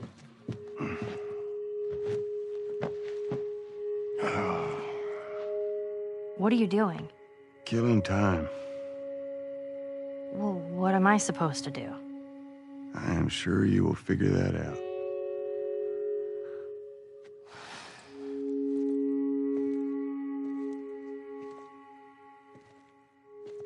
Your watch is broken. It's exciting that Neil wrote something like this, where he's like, I don't want to make the stereotypical characters. I want to make real people in this crazy situation and these forced to make decisions that are really tough. Like, what would we be like in those situations? I mean, we weren't consciously trying to pick male or female for characters. You just try to pick characters and just be honest with who they are. It almost doesn't matter, right? Joel's daughter could have been Joel's son. Ellie could have been a boy, and Joel might have been Tess. You could have swapped those roles, and I think the story would have still worked. The focus on female strength, it's so unique. You get to see what's so powerful about a woman through all of these female characters, which makes this game wonderful and unique. There's a crew of Fireflies that'll meet you at the Capitol building. That's not exactly close. You're capable. You hand her off, come back, the weapons are yours. Double what Robert sold me. Speaking of which, where are they? Back in our camp. We're not smuggling shit until I see them. I want Joel to watch over her. Whoa, I don't think that's the I'm not best Ellie. idea. Him? How do you know them? I do think having a strong female character, especially like Ellie, is so rare in video games. And as a gamer, and more specifically a female gamer, it's frustrating to me because I'll see sort of the stereotypical female character where she's amazingly beautiful and huge boobs, and she's there to be either the love interest or just because they're like, well, we need to throw a chick in here. We've seen the strong woman or we've seen the weak woman. We haven't necessarily seen the empowered woman from this kind of standpoint. And there's that beautiful scene where Joel finds her inside the house and she's reading through this girl's journal going, is this really what they used to worry about? What shirt do I wear and what boy am I going to go out with? You know, and to be met with those first world problems that we deal with every day and go, how trivial is all of this? I think it's going to resonate a lot, not just with, you know, a female audience, but with a male audience as well. The thing that was intriguing to me after the fact is knowing that we're kind of creating a female action hero in a way, and this is her origin story with Ellie. To sort of be such a strong female character that is completely normal looking, regular t-shirt and jeans, and she's 14 and she is still a total badass, is really exciting to be a part of that. There's so few non-sexualized women in video games, especially in the main role, that we were kind of proud that we were creating one. It's very complex, and without the players knowing it, she becomes the protagonist by the end of the story. And that's why she's in the front of the box, and that's why we've been promoting the two of them together so much. Who's there? It is a dual protagonist game, and yeah, I guess I get nervous to think about it in that way.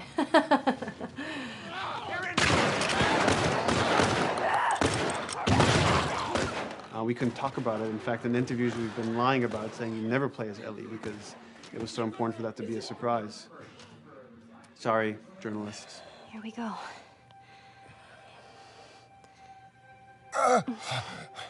Sorry. Hold on. That's it.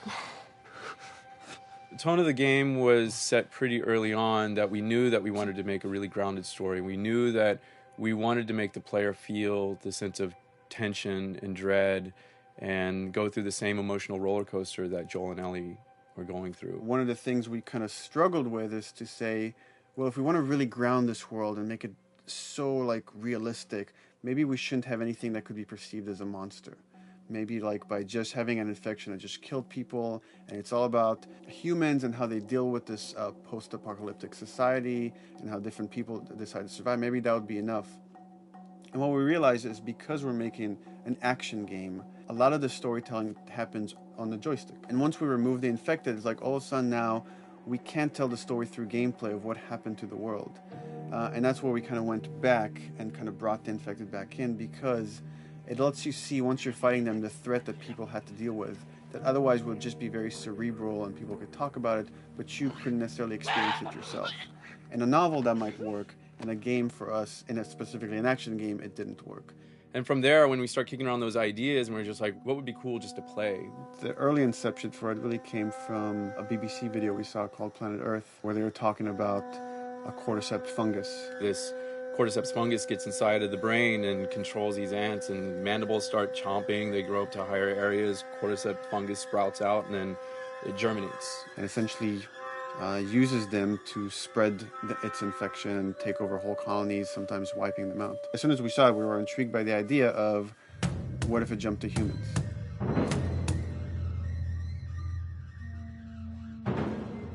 So what would happen? How would people react? What would happen to society? As we're trying to develop the look of the infected, we went through so many different iterations, some that looked really alien and subhuman, some that looked just essentially like zombies, and we couldn't find like an original place for them.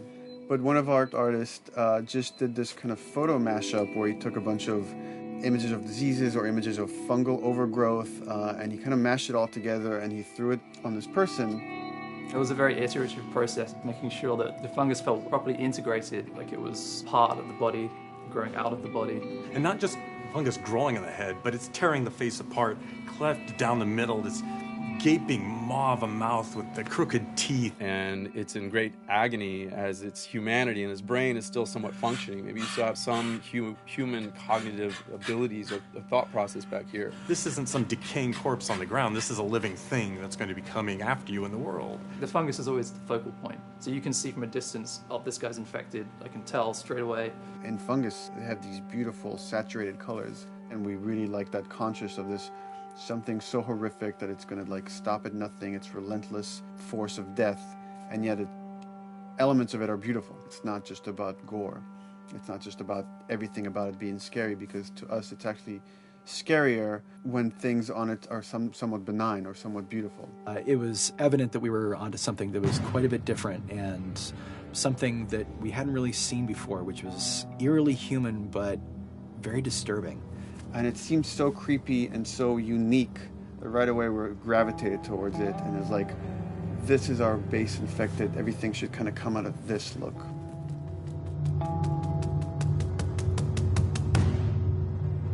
So once we had this idea of the face-splitting kind of look that eventually became what we called the clicker stage. We went to great lengths to create a full biological cycle for these things. So in the early stages, you don't actually see too many signs of the fungus surfacing out of the skin. It's kind of underneath it, like people have lumps starting to show. The eyes will be kind of cloudy or lopsided because the fungus kind of originates inside the head. That moves into the next phase, which is the clicking phase. And if they mess with the eyes, we end up saying, well, how do they get around? Oh, echolocation. And they use a form of echolocation to track down their enemies. Just like bats, or even some blind people can see by making a clicking sound, a sound that on its own wouldn't be very scary. And then to associate it with something that people in this world are very fearful of, so that as you're exploring an environment, all of a sudden you hear this click, and you're seeing everybody just get frightened, just everybody duck, everybody hushes. Great.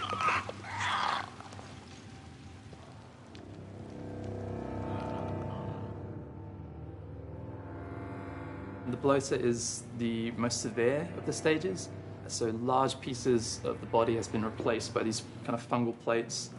The fungus completely takes over the body and blooms. They're kind of covered in things that have been growing on them. Things like moss and like little life on life kind of.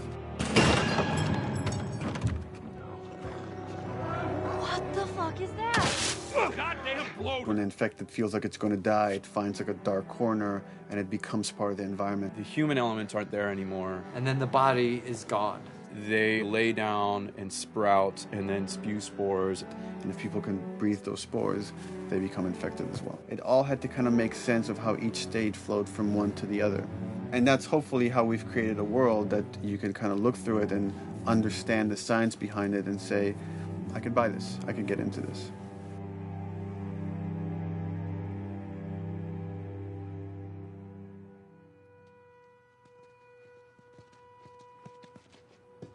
Mandatory evacuation. Evacuate to where? What do you think? Quarantine zone. See, some places got a heads up before the infection showed up. Most didn't. Over the course of Joel and Ellie's journey through this game across America, you find all these different societies, all these different enclaves, and you get to see how do they deal with the infected. Without the manifestation of this infection, you can't have these people making those interesting choices.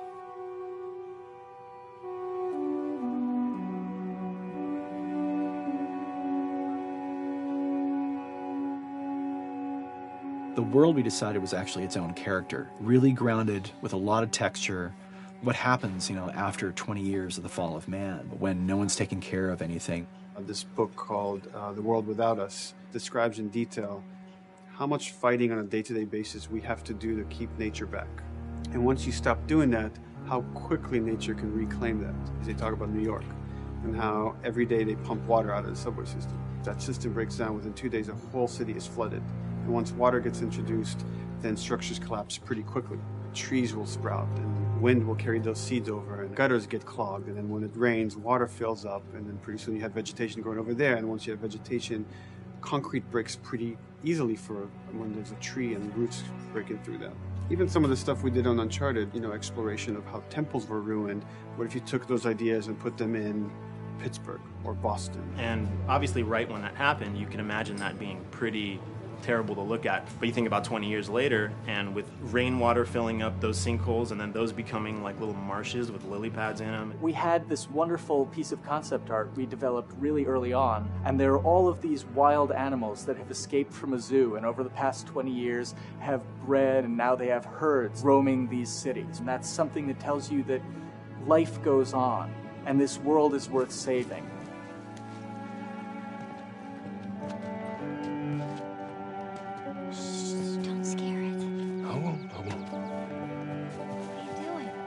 There's something really pretty about nature reclaiming its domain once we are gone.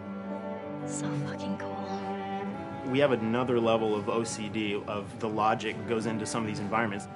Water damage seeps into them, that creates some little moss growing on the floor, or a tree radiates energy from its base, and that over time starts to melt the snow around it. And that's the reason why you'd see those like rings of leaves showing through in the snow. That gives it that extra, you know, believability. This is pitch art. I'll try to start with an idea that conveys sort of the feel of the environment. Something like this, very brushstrokey, very painterly. You can see not a lot of detail, just energy and conveying a mood. This is sort of just a conversation starter, and then this would be more of an actual space. So you start talking about, is this too tight of a space right here? Would the player even fit through there? Do we even want to include water? Those are conversations you start having a little bit later. And then it usually needs several more passes back and forth in order to be tightened up to be the experience that you would see in the final product. So, dude, I was actually trying to figure out right here, there should probably be some dead foliage. It might be cool to see some of the dead stuff around the edges of the green, or like even spilling out into the street. Maybe what we do is, in some of these areas, we use it as like a transition from the actual concrete to the side of the building, so like they're almost sitting on top of a bed of dead foliage, like that really rich kind of like orangey brown color. Sienna or something would be nice. Something real cheddary. That's how you know you're done. The end product often ends up being stronger because that bouncing back off somebody else gives you a result that maybe you wouldn't have even thought of in the first place. All right, here's the bridge. That's our way out of here. As far as concept art goes, definitely the ultimate goal is just helping everybody as much as possible. Me and the background artist will work together. I'll often just go to them because they've got like a really, really good like visual imagination. At some point, you came in almost like flat on. So that's kind of good because the bus station is right in your peripheral view, and you're probably going to enter the bus station. You're probably not going to get lost. But it doesn't at all utilize this cool architecture here, like the bus station sign. Like that's a really distinctive silhouette, and it's a really interesting sort of architectural detail. So we changed the entrance. Look at that. Another city, another abandoned quarantine zone.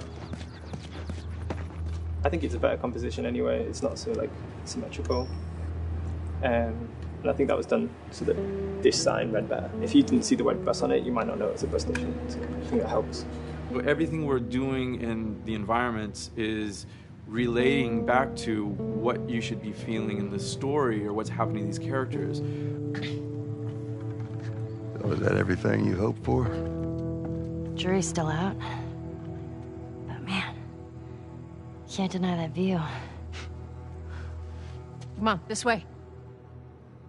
When we first came up with Ellie and Joel, we had this idea in our heads of who they would be, but we didn't necessarily know the voice. It took us a while to find our Joel, but for Ellie, I think Ashley was the second or third candidate to walk in, and right away we knew. Yeah, you know Why what? are you so scared all of a sudden? Because I'm a coward, okay? So just get your shit. Let's get out of here. Damn it. I'm not like her, you know. What? You think I'm gonna end up like your daughter? The way she delivered the lines, the way she just embodied that character is like, that's Ellie, there's no question about it. I saw the character artwork and I related to her a lot. I mean, she's kind of a tomboy and she's kind of tough, and I mean, obviously I'm not 14, and I think that's the main difference between the two of us. I read the scenes and I was like, I need to play this part. You wanna be my hero? Forget the whole bit about saving my life. Buy me a stack of these bad boys instead. Where'd you get that? Back at Bill's. I mean, all this stuff was just lying around. And then once we had her, we said, okay, well, we're going to do another round. And we're going to have Ashley this time in the casting sessions. The chemistry of these two characters was imperative to get right. Troy was a really interesting casting for Joel because when you see Troy, he doesn't look like Joel at all. You know, he's so handsome and he had like, you know, the frosty hair and totally looked like Final Fantasy. And so I'm like, yeah, I don't know. He's like this tall, pretty. It didn't seem right. I walked into the room fully aware that I was the youngest person that they were seeing for this role. There was a line that was in the audition side that says that Joel has few moral lines left to cross. And so that became the anchor point to the character. But then as soon as he spoke and he had the grit in his voice. Warm, yet kind of dangerous. And his movement is just like you bought into it. Why are you so scared all of a sudden? Because I'm a big coward, okay? Now pack up your shit and let's go. God damn it. I'm not her, you know. What? You think I'm gonna end up like your daughter? Lily, you are treading on some very thin ice right now. It was Ellie and Joel. after he read, it was just like that was it. I've done some video games in the past, but to be handed the mantle of a franchise like this was a pretty big honor. Is she alive? She's alive. She's David's newest pet. Ah! Where? In the town. She's in the town. You mark it on the map. It better be the same exact spot your buddy points to. Neil pulled me aside one day, and he said, I have some ideas. And as you're well aware, Neil is a little twisted. He came up with this character, and, you know, I just jumped at it. It was such a departure from everything I've done here for Naughty Dog, to say the least. Name's David. This here's my friend James. We're from a larger group. Women, children. They're all very, very hungry. To be able to put on a voice that, you know, hopefully a lot of people won't know, won't notice that it's even me. Because we didn't want it to be Drake. Drake eating people, that's a whole nother game. How did you put it? Tiny pieces. See you tomorrow, Ellie. You know, certain voices that I can do wouldn't fit the David's artwork, but he showed me the art, and I said maybe it's something like this, where everything's, you know, it's very quiet. And just, you know, he's not really sure, and the voice can break a little. And he just looked and goes, yeah, that's it. So I'd love to tell you, we hashed it over and we talked. No, it just, I looked at the picture and I tried something. He said, yeah.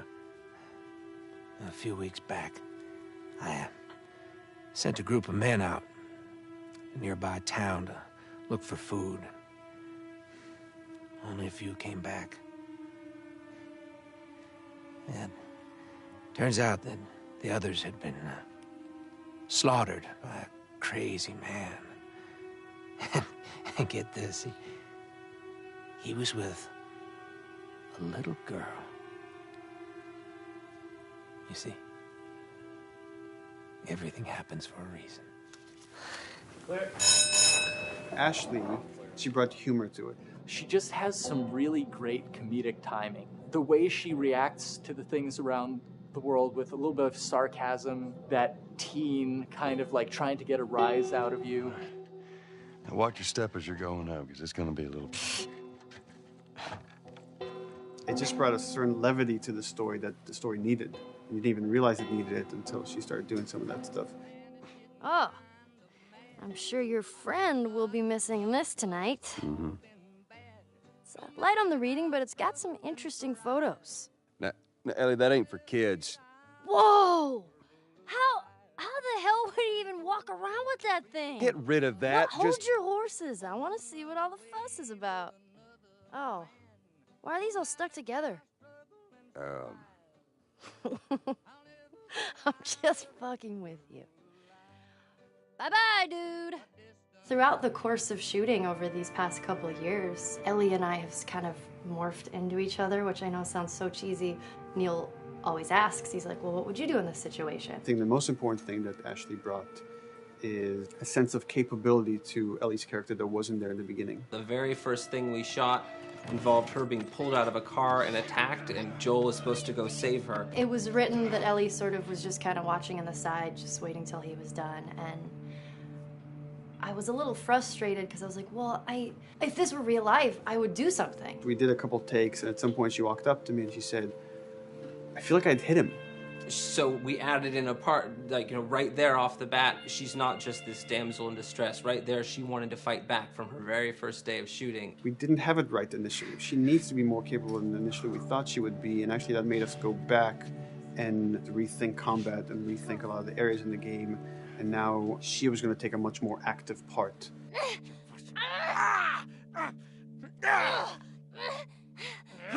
Anything that requires, a lot of body movement, we do with the actors on the mocap stage. And we try as much as possible to use our actual principal actors, use their body motion as well as their voice. We capture it all at once there on the stage. Having the actors perform as well as being recorded at the same time was imperative to get an accurate performance. Because every time you split up the performance in any way, you lose some of that magic where they did a gesture or they delivered the line a certain way. And those things have to be in sync, or there's just something subconscious that's like off-putting about the performance when you don't do it that way. You are treading on some mighty thin ice here. I'm sorry about your daughter, Joel, but I have lost people too. You have no idea what loss is. Everyone I have cared for has either died or left me. Everyone fucking except for you. So don't tell me that I would be safer with someone else, because the truth is I would just be more scared. It gives you the most authentic, most realistic performance, because you're actually there, not just making your own choices, but making your own choices based on the other people that are involved in that scene. So you get this truly natural approach to things, and it shows up. It's like theater in the round. You can do anything from any angle, and the smallest, most subtle thing we'll be able to pick up. There's no place to hide. So you have to be as prepared as possible, because you have no idea which moments they're going to use. There are these little improv moments and, little nuances that you get that probably isn't scripted, that just comes out of play, while they're performing. That mistake that is just blossomed into a really good idea. Did we improv on The Last of Us? Yes. Yes, we did. Doing this was a whole lot like being 5, playing in the backyard with a stick, and this is my machine gun, and, and a pine cone is my hand grenade. It's all your imagination. I'm doing the exact same shit that I did 45 years ago. I just get paid for it now. We square. We're square. And get the fuck out of my town. I don't do a lot of voiceover work, so for me, it was nice to be able to work off of your other actors. I can't imagine it working any other way. I'd never done mocap before. I didn't know what to expect. The suits were crazy. Yeah, the suit gave me wedgies. Like, deep wedgies that I had to pick out with my middle finger. Too much information. Just how damn sexy I look in a motion capture suit. I look like 10-pound of sausage in a 5-pound casing in that thing, man. Once you get past the fact that everybody else and you look like weird clown people with these little dots and stuff, once you give over to that, it really was pretty easy to make it just feel like you're in the moment and in the scene. So everyone that was on this is a slam dunk. This isn't just another gig to them. And that creates a really cool energy for people to really start experimenting and playing jazz. Floor is yours. And action.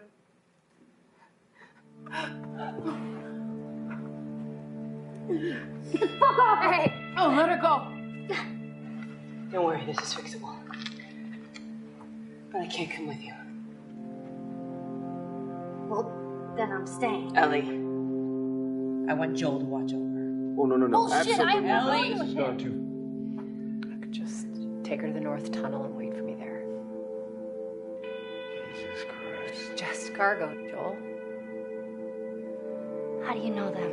You know, we craft the scene out until it has a good feel, and then we pass it off to animation to clean it up. Real life motions don't necessarily always translate into gameplay. There's something that's usually missing, so we have to, maybe enhance the gesture or enhance the shoulder movements or a breath that you want to be able to feel, but you don't really see it, so you can't really feel it unless you see it. Is everything all right? Yeah, everything's fine. I could have him lean in here a little bit more, like this, take his hand down. When they're on stage, they don't necessarily have windows, so that weight of like really pushing and leaning in, that's something that we would have to accentuate. Give him a little bit more weight on that turn, or put his head down a little bit more. There's a lot of dialogue that gets said between the two characters. We have to bring that alive through animation, and we have what we're using as gestures. Why would they mow down all these people? Can't let everyone in. If you turned off the sound, you'd know that they were talking to each other. And that really helps accentuate the relationship that the two have together.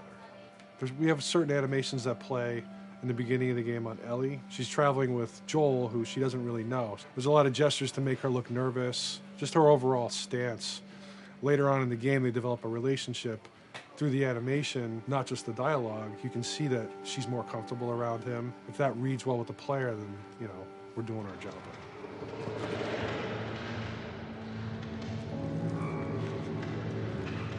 We want her to look scared. When she gets a gun, we want her to look scared of the gun.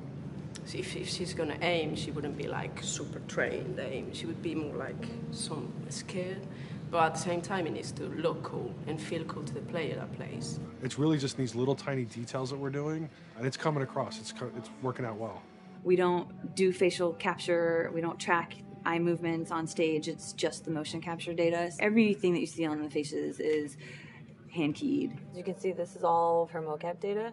And so when I'm doing something like this, I go back and forth to the performance that she was giving, and I watch just this section over and over and over again. So this is our default face, where I can make everything super extreme and make her all squinty and angry, turn her frown down.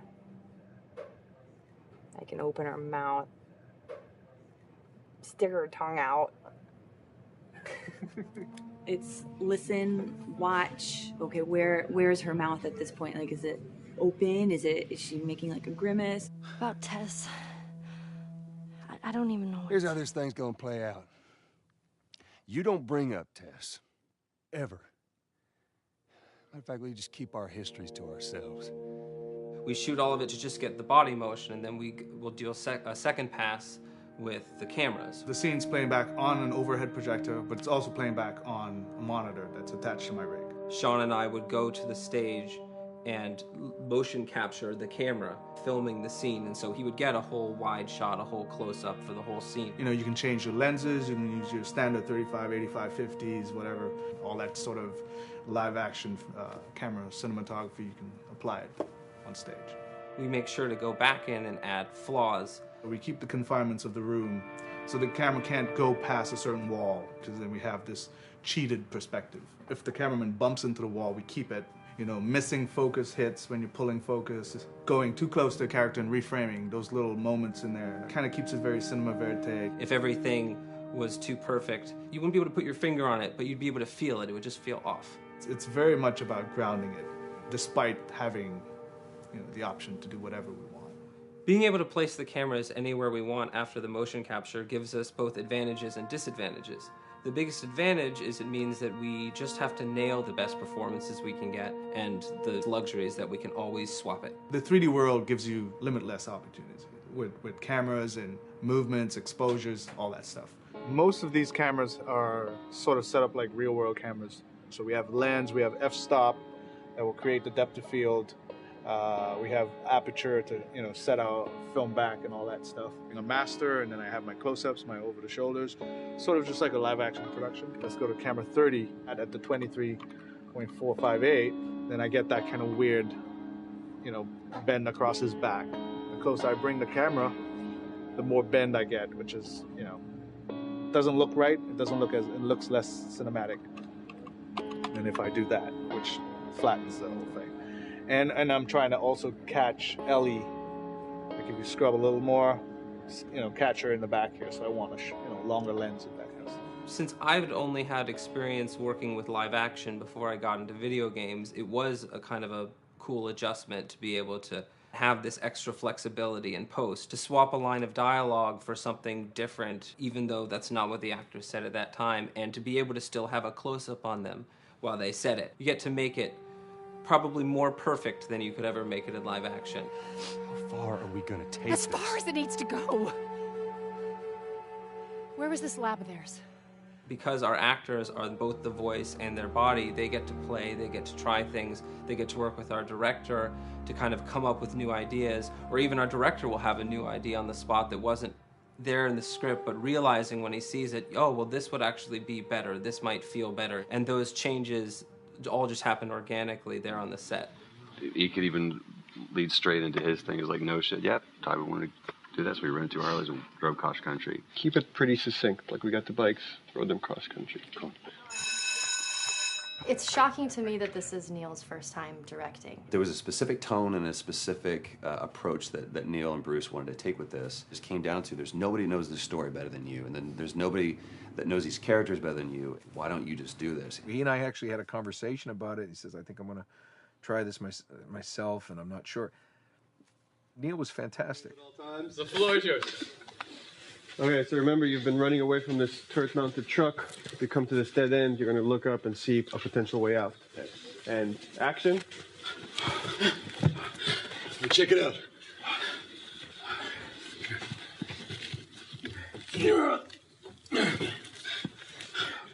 I mean, his writing is honest, and it's dangerous, and it's natural. And I love his economy of words. He doesn't hit everything on the nose, so it leaves it open for you to interpret and bring some nuances and things like that. The entire process is collaborative, but really it's led by Neil's willingness to change and flow and decide something doesn't work, fix it right there in the moment.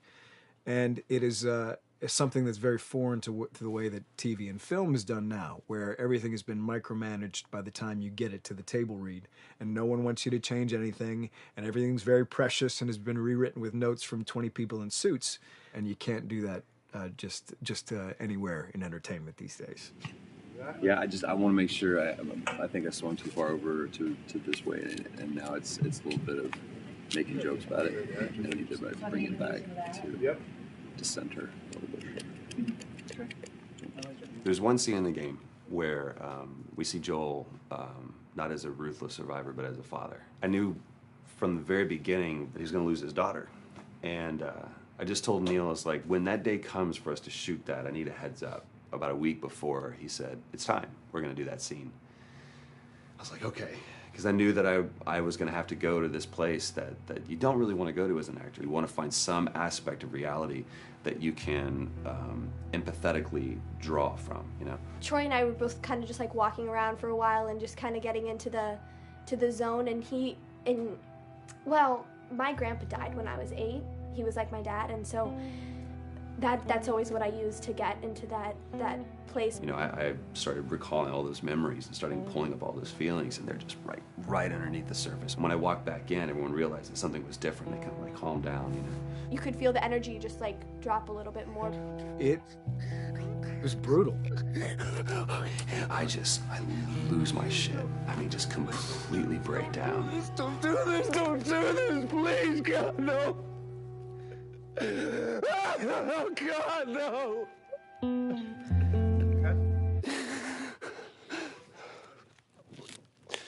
The soundstage was deathly still. It was the first take, and I felt really good about it. And it's like Neil said, okay, let's do it again. So you do it again, and automatically you feel like you're manufacturing because you're trying to go back to that place, and you're in that actor nightmare of trying to get back to that reality. And we go through it again in 5th and 6th and 7th take, and I'm just exhausted. I'm crying between takes, and I'm looking at Neil going, this is really, really hard. And finally, after the 8th or 9th take, he said, all right, I think we got it. I was like, oh, thank God. And I went outside, and I was just jacked up for the rest of the day. Just a wreck emotionally. But we got it. Then 2 weeks later, he calls me. And he says, so we need to reshoot a scene. I'm like, cool, what scene are we doing? And he just looks at me. I said, dude, don't do this to me. And you can either at that moment throw your hands up in the air and say, fuck this, and walk away, or you can say, okay, this is an opportunity to get it more right. I'm like, okay, all right, you don't think you got it? I'm gonna show you that you got it. We've got it in the can. And so we go through it again, and it just feels fake, it feels artificial. And Neil goes, go through it again. We start doing it again, and I'm getting madder and madder with each take. And finally, about the fourth take, Neil comes over to me, and I love him so much. He goes, so I'm picking up on some resistance. I was like, you're damn right you're picking up on some resistance. We've got this in the can already, and we're just wasting our time, and we're wasting all this effort and energy. And then he started talking me through the scene. And he was like, what I need you to do is I need you to just strip yourself of all these ideas, and I need you to hit this beat, and this beat, and this beat, and this beat, which just makes it sound so mechanical, and it's such an emotional scene. So we start going through it, and literally I am mindlessly doing these things at this point. Okay? I know it hurts, baby. I know. So I'm gonna lift you up. I'm gonna lift you up. I'm gonna get you over here. Come on, baby. Come on, work with me, please. God, baby. Sarah. Sarah! Don't do this to me, baby. Don't do this to me, baby. Come on. Come. And he stops, he goes, now we got it. And I realized that the reason why I wanted that first take to work was because I wanted everyone to look at me and go, wow, what an actor. And that's not what the scene needed. Those moments where you just have to sort of calm your ego down and just go back and do your work. That scene actually works, not because of me, but in spite of me. And that really is the marker and definition of working with a truly good director. There are many like it, but this one is yours. Why don't you have a seat?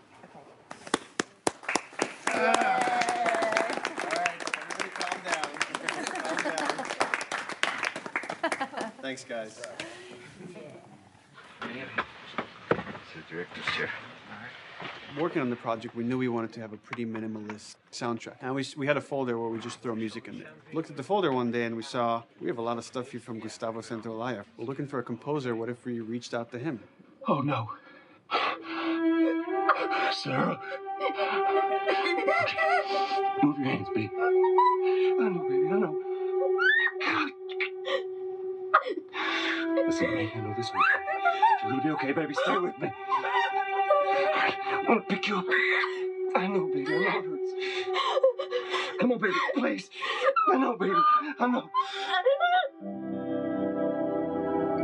Sarah. Baby.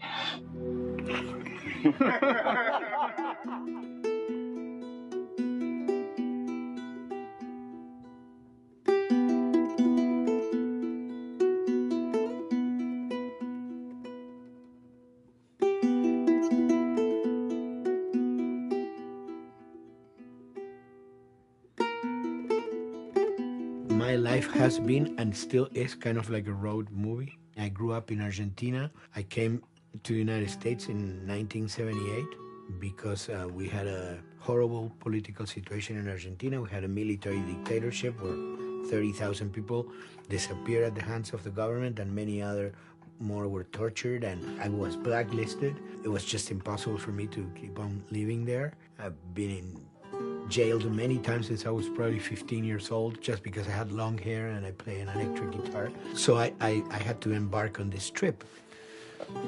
I can relate to that kind of need of movement and going to the next place and the next place and the next step. I'm always attracted to the possibility of getting involved with a project from the very beginning. I like to work from the script and talking to the director. It's never been, oh, give me a piece like this or give me a music that's this. It's just been very high level. Here's what the story's about. Here are the themes. Go write some stuff. Since I don't know how to really read or write music, the way I produce music is actually recording it. So I like to come early in the projects, and I did in The Last of Us.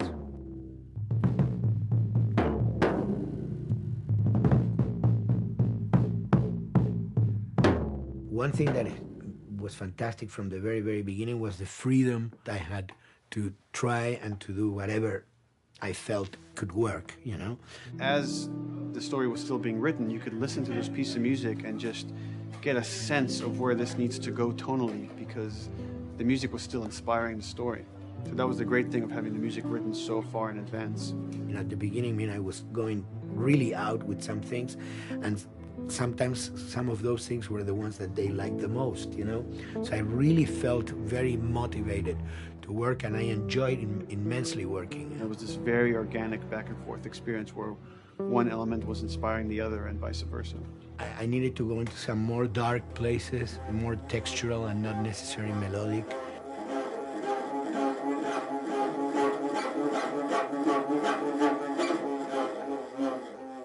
I'm always trying to sort of push myself into playing instruments that I don't know how to play. There's an element of danger and innocence. Lennon once said, you know, give me a tuba and I will be able to do I'm an artist. I should be able to do something. I like to put myself in that situation.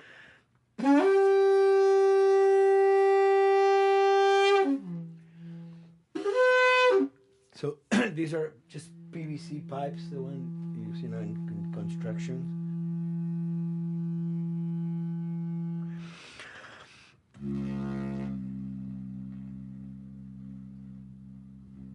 Or instruments that I know, kind of twist them. From the concept of the prepared piano, you know, I mean, I've worked with prepared guitar to stick things into the guitar and things like that. And also in The Last of Us in particular, I work with a detuned guitar. So I really tune the guitar extremely low. And the result is, you know, strings that are very loose and will produce not only sound, but produce noise. Because I believe, you know, every environment has its own sound. We have in our, you know, small studio, we have actually the possibility to record almost anywhere, including the bathroom, and we have done some fabulous recording, especially in the kitchen. When you score to picture, which is something that I don't do, then you know what you're going to expect. But when you provide people with music, like I've done in all the films that I've done, and then you see it, how the director decided to use that, you know, in what particular way he uses or where they edit it. It's always fascinating to me. I watch a scene and I'm going, you know, it's fantastic how they use this piece. I would have never, of all the music that I've done, probably I would have never used this piece there, but it works, you know, great. So I like that feeling of a collaboration.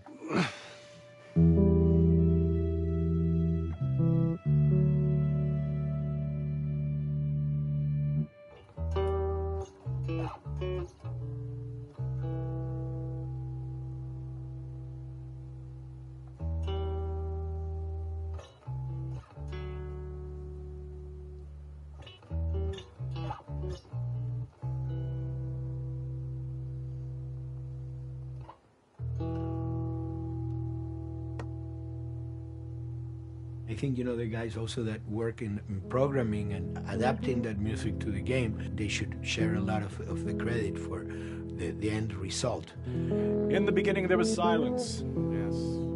Then they hired sound designers. Then they regretted that decision.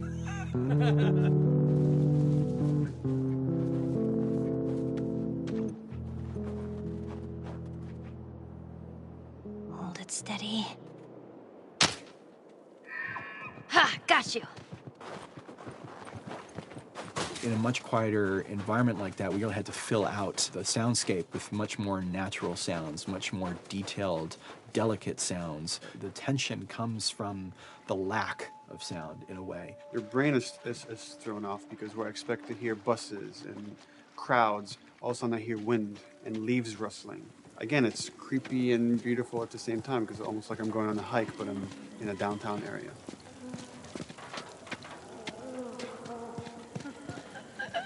Get up over this truck.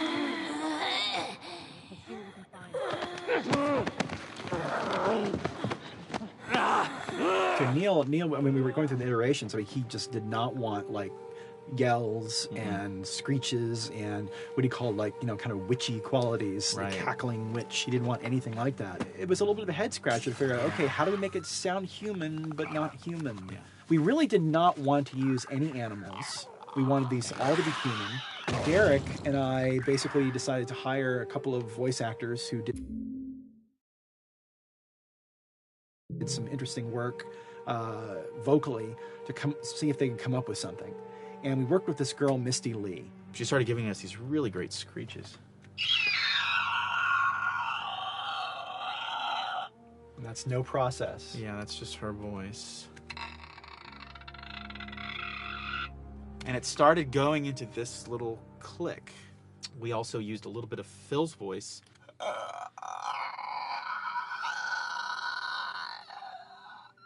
We'd combine that also with an occasional, Derek. That's just me, you know, moving my tongue. And what that kind of did was it sort of grounded it all, like maybe in the mouth area, the wetness, all that kind of stuff. And it adds a nice texture, actually. This is a composite of all the bits I just told you about.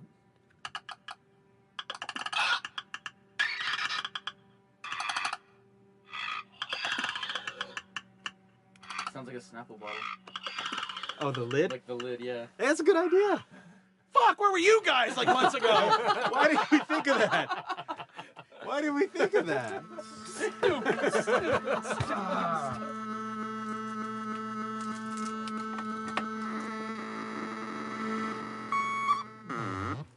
Viewers at home, you're probably wondering what this is. Let me tell you. About 10 years ago, I saw this Synthy A suitcase synth. I wanted to get one. This finally arrived in January, just in time to start using. I thought, well, what can I do with this?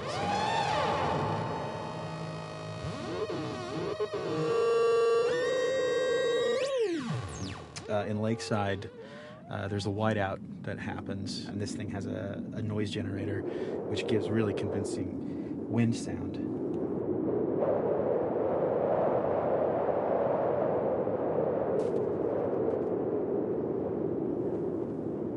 The military still has technology. There's sirens and alarms, so I wanted to try some new concepts.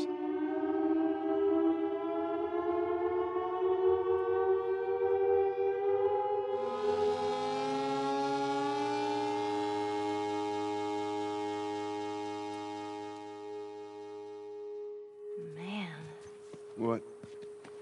nothing. It's just... I've never seen anything like this, that's all. You mean the woods? Yeah. Never walked through the woods. It's kind of cool.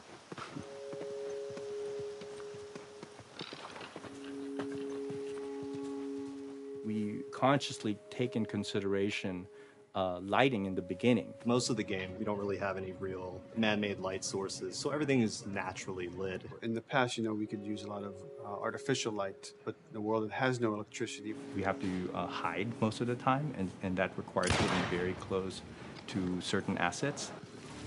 Just stay back.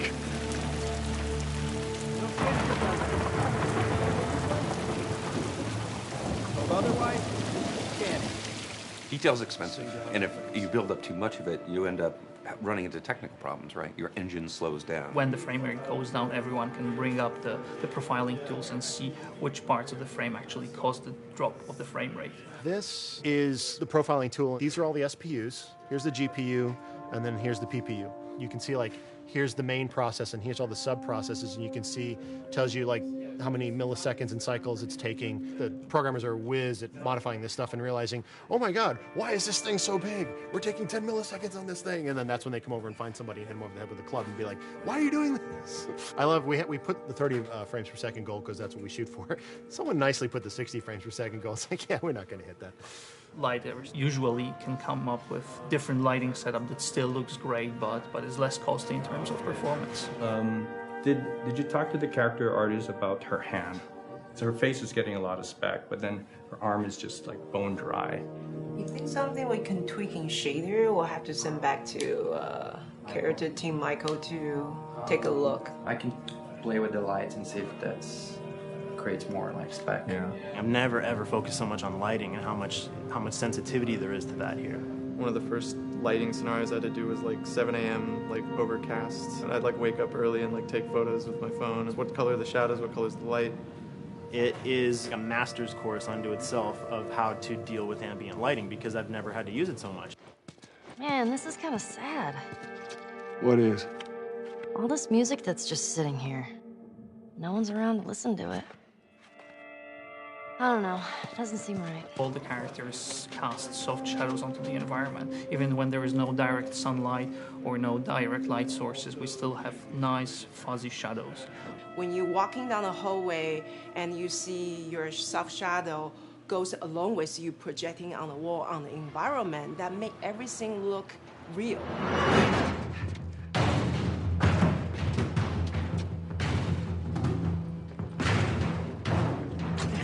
Follow me through here. Okay. The flashlight brought a whole new spin on it. So some of the environments end up being really, really dark, and you need the flashlight to get around. Give me your hand. We want to have the environment be really dark, but also at the same time have colorful surfaces that are sort of hidden, so when a flashlight hits one of those, it bounces off onto the ceiling. If you shine a light on a red wall, it will bounce the red lighting on the whole environment. And it's very difficult to do, very expensive, but we did it. Everything should have a bounce lighting. Otherwise, the world is gonna feel dry and unrealistic.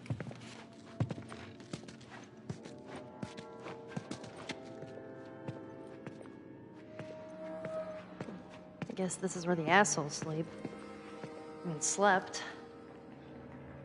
This engine is really driven in a way towards a very high level of cinematic control over each frame. And hopefully, if we achieve our goal, you'll see it is beautiful. There are these truly beautiful moments amid all this chaos and destruction. Yeah, once we're done with this whole thing, I'm gonna teach you how to play guitar.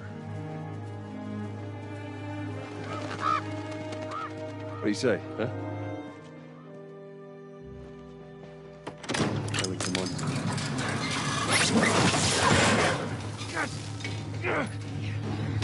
I got you. Damn it, Bill.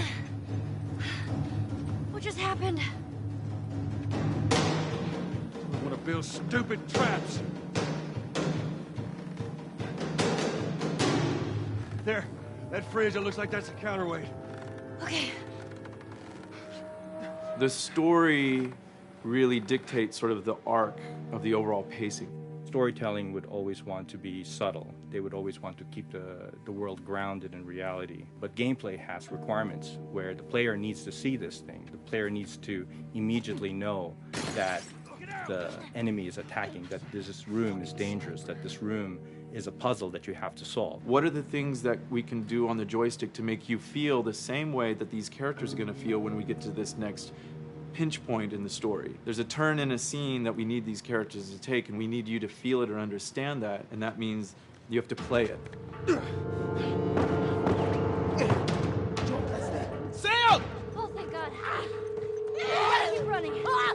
Doorway, over there. Run!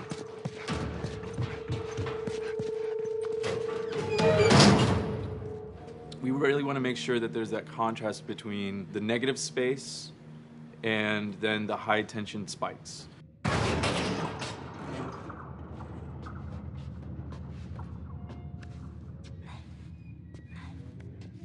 A lot of times we won't play music, or we'll play very minimal music just to let you know kind of the state, whether you're still in stealth or combat has broken out. Hearing someone's footsteps or hearing a person breathing on the other side of the door has so much tension to it.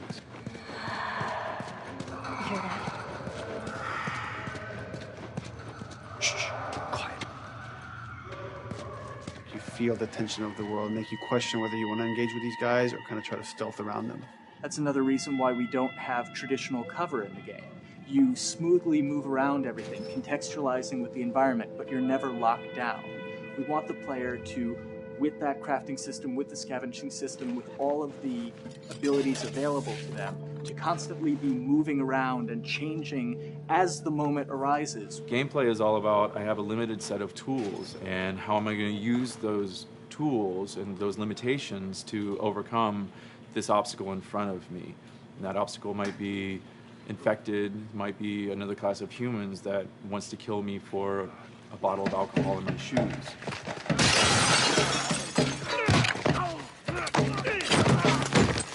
was important for us that we don't underplay the violence, because then the threat doesn't seem as real.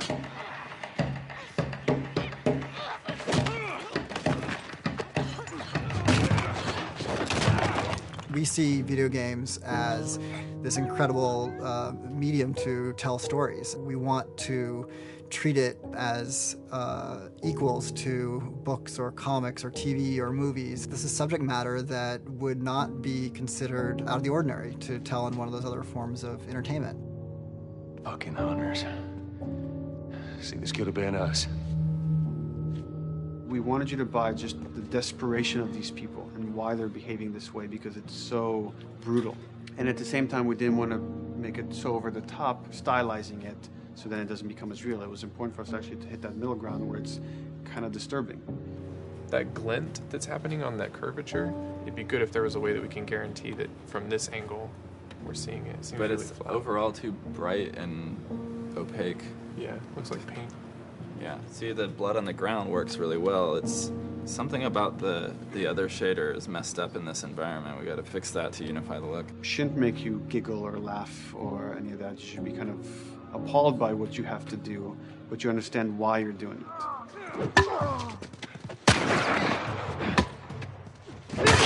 You want to feel each hit. You want to feel each concussive strike. Lives are at stake. You want a death animation to have impactful performance, not just have a guy keel over in a ragdoll. In real life, a guy hitting a guy takes a half a second, but in the game world, you want that to be as instantaneous as possible. I live my whole life in this very ugly test level. I basically just fight dudes in here all the time. Almost every move is divided between like an intro and a swing. And one of the many things I have to end up doing is like counting frames and being like, okay, on frame 18, I want you to get out of here. I want you to be able to start moving. Every hit reaction that an NPC plays, they are not necessarily in the correct pose. When you strike them the next time, we just pop them with a 0 frame animation change, which is usually kind of a no-no, you know what I mean? Normally you want characters to blend smoothly and realistically into animations. But what we found is that you can cover that pop up with a heavy impact. They can go from almost any pose into the pose that the impact starts from, and your eye just covers up the transition for you. So if you throw a brick at a guy, it puts him in this like kind of staggering stun state. And that changes the moves that you do when you come up and punch him. So now I'm gonna come up and punch him, and now when you're punching him, because you've hit him down, you get this like auto aim moment where you get like a free headshot. I try to make it so that, you know, if you kind of know what you're doing, that you can set yourself up for 1 + 2 = 3. Right here! Memory on a console is a very precious resource. All of Joel's animations with every weapon, all the NPC animations, the stealth kills, you know, all of that stuff happening need to fit within a 4 meg to 5 meg memory footprint. This is a list of everything that's loaded in game and how much memory it's taking, because memory is our most precious resource right now. So we have a level, we call it the bookstore, it's in Hunter City, and this is a zone, for example. So when I set an AI to this zone, he will never leave its boundaries. I want guys to guard this exit where you have to go through, so I'll zone a couple guys around there to make sure that they, you know, they can fight you and use all this cover, but they want to stay around this door.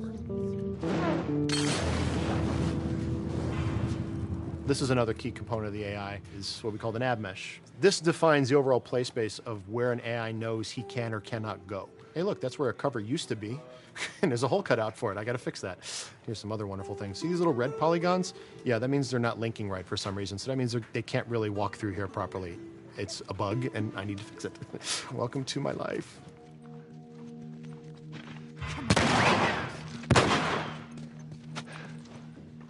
Hey!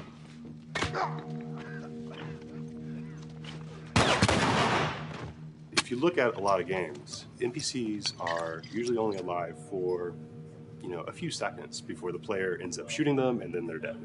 We want our guys to be much more dangerous and much more threatening, which means they have to be alive for longer. They need to exist in the world for longer, which means you as the player can witness them acting out their behaviors for longer.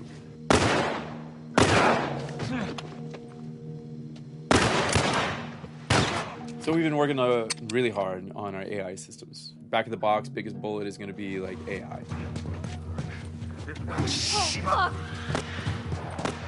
So we tried a number of different prototypes with the buddies, including having Ellie be super independent of you. She would try to flank the enemies, get behind them, or get between you and them. And a lot of times those decisions should surprise you, just like a real person, a real character would surprise you. And we discovered after many different prototypes, the best thing for her to do generally is to stay very near you.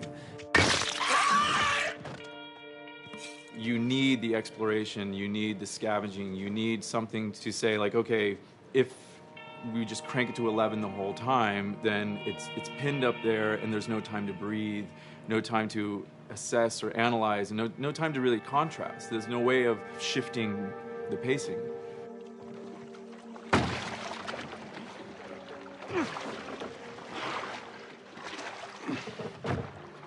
Puzzles are really weird, especially like Naughty Dog puzzles. I think they're very simple and satisfying. Most of this puzzle is strict exploration. You can see the ladder here, you can see the pallet there, you can see a clear route up to the ladder. So you're like, okay, maybe I have to get Ellie to the pallet, push the pallet over to this side, and like Ellie will climb up and lower the ladder. So that whole part is like, that's not a puzzle, that's not regarded as a puzzle, but when you feel like you've got to the solution and you're like, okay, I'm going to climb this ladder, and you climb it, and it breaks off, hopefully then the player will feel a little bit stumped and they'll be like, I'm not really sure what I am meant to do now. And so this is where the puzzle starts.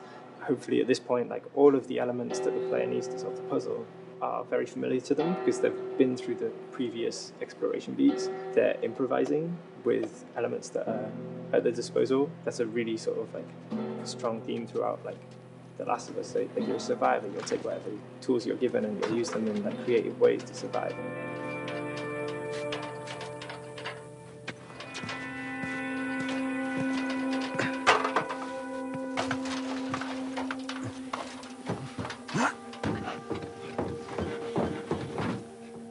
We set out to create something kind of new to Naughty Dog, this crafting system. Our lead designer, Jacob Minkoff, he got this book of like the survivalist handbook and homemade munitions and all sorts of funny stuff. Just start reading about, okay, if I was just wandering around in a collapsed society, this world, what stuff that seems like I could find? Alcohol and sugar, you know, if you want to make a smoke bomb. It's difficult to balance the right amount of resources against what you think the player's going to need and making sure that the player feels like they're getting just enough to survive, but not too much that they feel like they're a powerhouse. We wanted you to be forced to make some choices in the world that showed how depleted the resources were. So if there's a particular point in the story where the characters are having a particularly difficult time surviving, then we want you as the player to be finding fewer items, farther apart, harder to survive. We will item starve you at the same time that those characters are feeling starved and worn out. Then you expose something to them. Oh, here's a cache, and if I can just get into that cache. Oh, look, there's a wealth of things in here. God, I was so worried. My health was low. If I had run into a combat, because it's always that thing in your head, it's that Hitchcockian thing about the danger that you see is less meaningful than the danger that's in your head.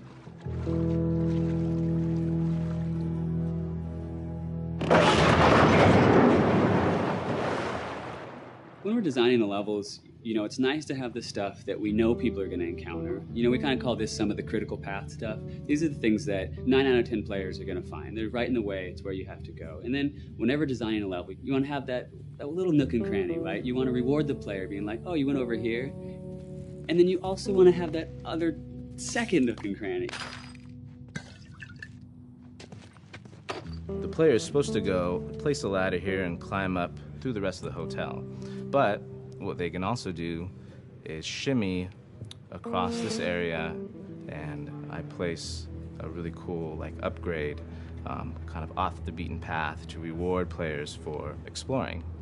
So if they come all the way over here, they're gonna get this really cool training manual. It's a funny little bit of trivia. The HUD system, not the menus, not like when you hit start and stuff, but the actual HUD system where you see the reticles and stuff, It was literally created for an E3 demo early in Uncharted 1, and that's been our HUD system, the foundation of our HUD system for the last 4 games. First time in Naughty Dog's history, we hired Alex. She's awesome, and she's got a really good understanding of UI and how it applies to games. The thing that I hate about any game's UI is when it pulls you out of the game for too long. No one wants to spend time in menus. Nobody loves UI, if we're being honest. Like, weapon slotting has probably gone through more iterations than any other system. The stuff that we finally ended up implementing, you press select, you get into this menu, then you D-pad left and right through the slots, and then D-pad up and down will change the weapon, and then just, you don't have to press X or anything, you just select out of it. When you're still, like Joel is here, that's fine, but then as soon as you get into an actual situation, so I'm gonna go over here and cause some trouble. Okay, so here they come. Oh god. All right, so now I'm out of ammo. Now I need to like get back in that menu. I have to like run away from them, get into the menu, get out of it. And it ends up feeling like super clunky. Like again, okay, I'm out of ammo again. Get out of here. I need to take out one of my other long guns. And now Bill's in trouble. Bill's in trouble over here. And I've got to like I'm in a menu now and it's like, oh shit, whoever designed this UI is so bad. Like, what were they thinking? Bill's gonna die. In theory, it worked, but then in practice, it felt a little clunky. We wanted it to be the absolute minimum amount of button presses. You don't say to yourself, oh, I'm never going to be able to do this in time, so I'm just going to give up. I'll die, I'll restart, let me try again. You want to always make the player feel that there is a way to survive. They can just do this fast enough. And like what's gonna go in now, if you just left, right, D-pad through this stuff, you swap out your guns, like between long gun and short gun. If you're now on this gun and you were to hold X to pick your gun. So it all happens within the same system that you're using to slot the weapons. The first iteration that I did on that was awful. It just took way too long to get in. It was just a mess. QA was so upset at me like all the time. I'm sure they hate me now because of that system.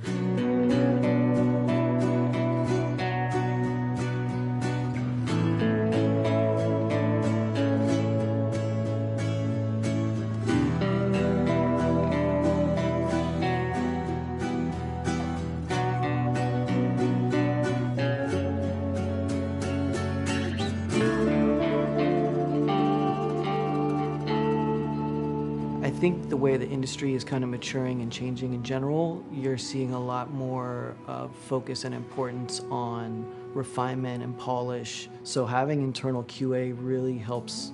The industry is kind of changing from QA being this like tighten up the graphics on level 3 bro kind of vibe to like really being a more technical, mental, investigative job. On the publisher side, it's more reactive towards the code being delivered in a stable, controlled environment. Whereas on the developer side, especially at Naughty Dog, we are going beneath the art and the design. We're given enough weight where we can go up to somebody and be like, look, you have to fix this. Why? Come over, I'll show you. That kind of feedback, I would love to be able to say like, that was us, but it gets so diffused throughout the iteration process that you're just kind of like adding your I guess like genes into the gene pool and then just seeing what happens, you know what I mean?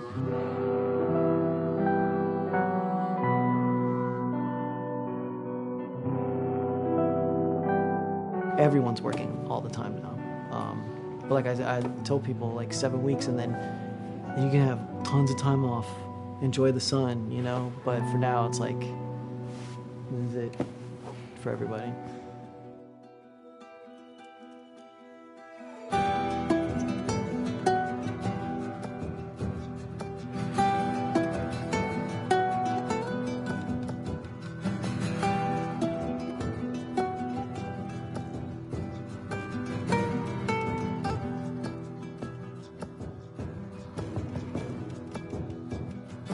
Crunching is part of making games. I feel it's human nature, right? If I'm gonna have a guest at home that's gonna come for a couple of weeks, I'm probably gonna clean their room just the day before they arrive, right? And I think it's the same thing. It's just like everything comes together at the end. I personally enjoy crunch. I think you get this like absolute laser focus because it has to come together. There's a camaraderie that also comes There's a camaraderie, totally, yeah. The vibe is everywhere, you know what I mean? Everyone's kind of like giving it 150% at this point. We're getting there, right? You start to get these glimmers, and I don't think anyone who doesn't make games realizes how late in the process you get those glimmers. 1 week before we shipped that press demo, we're all like, this kind of sucks. What's going on here? It's like, we need to dig down and find this. And in 1 week, the fun came together. Like you're shooting at a guy and then somebody flanks you and you hit him and you avoid the other guy who's shooting you and then you flank and go behind cover and you're like, oh, that 5 seconds in that 15-hour game was really, really fun.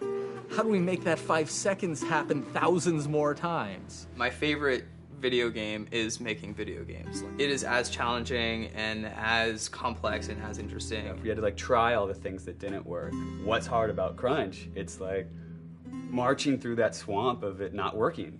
I mean, nothing's ever really final because you can always make something better. Always. So we're constantly changing and constantly reiterating and trying to make it better and better and better pretty much until we ship. As an artist, you're never really happy with your work. You could be given like 100 years to work on something, you'll still find things to nitpick and things to fix. Yeah, you can work on the game for 10 years and you'll still be crunching at the end. So it's like, okay. All of a sudden, it's like getting ready one morning in the shower, and I was just like, oh yeah, I'm about to ship another title, and this is going to be a really good title, and it gets you excited, and you're like, all right. Do I think the game's gonna be good? Yeah, it's gonna be awesome. I think it was good a little while ago, and now we're gonna make it Extra kind of good. amazing. What it will take to get there in these next 5 weeks, it's gonna be a lot. I'm excited. I have faith.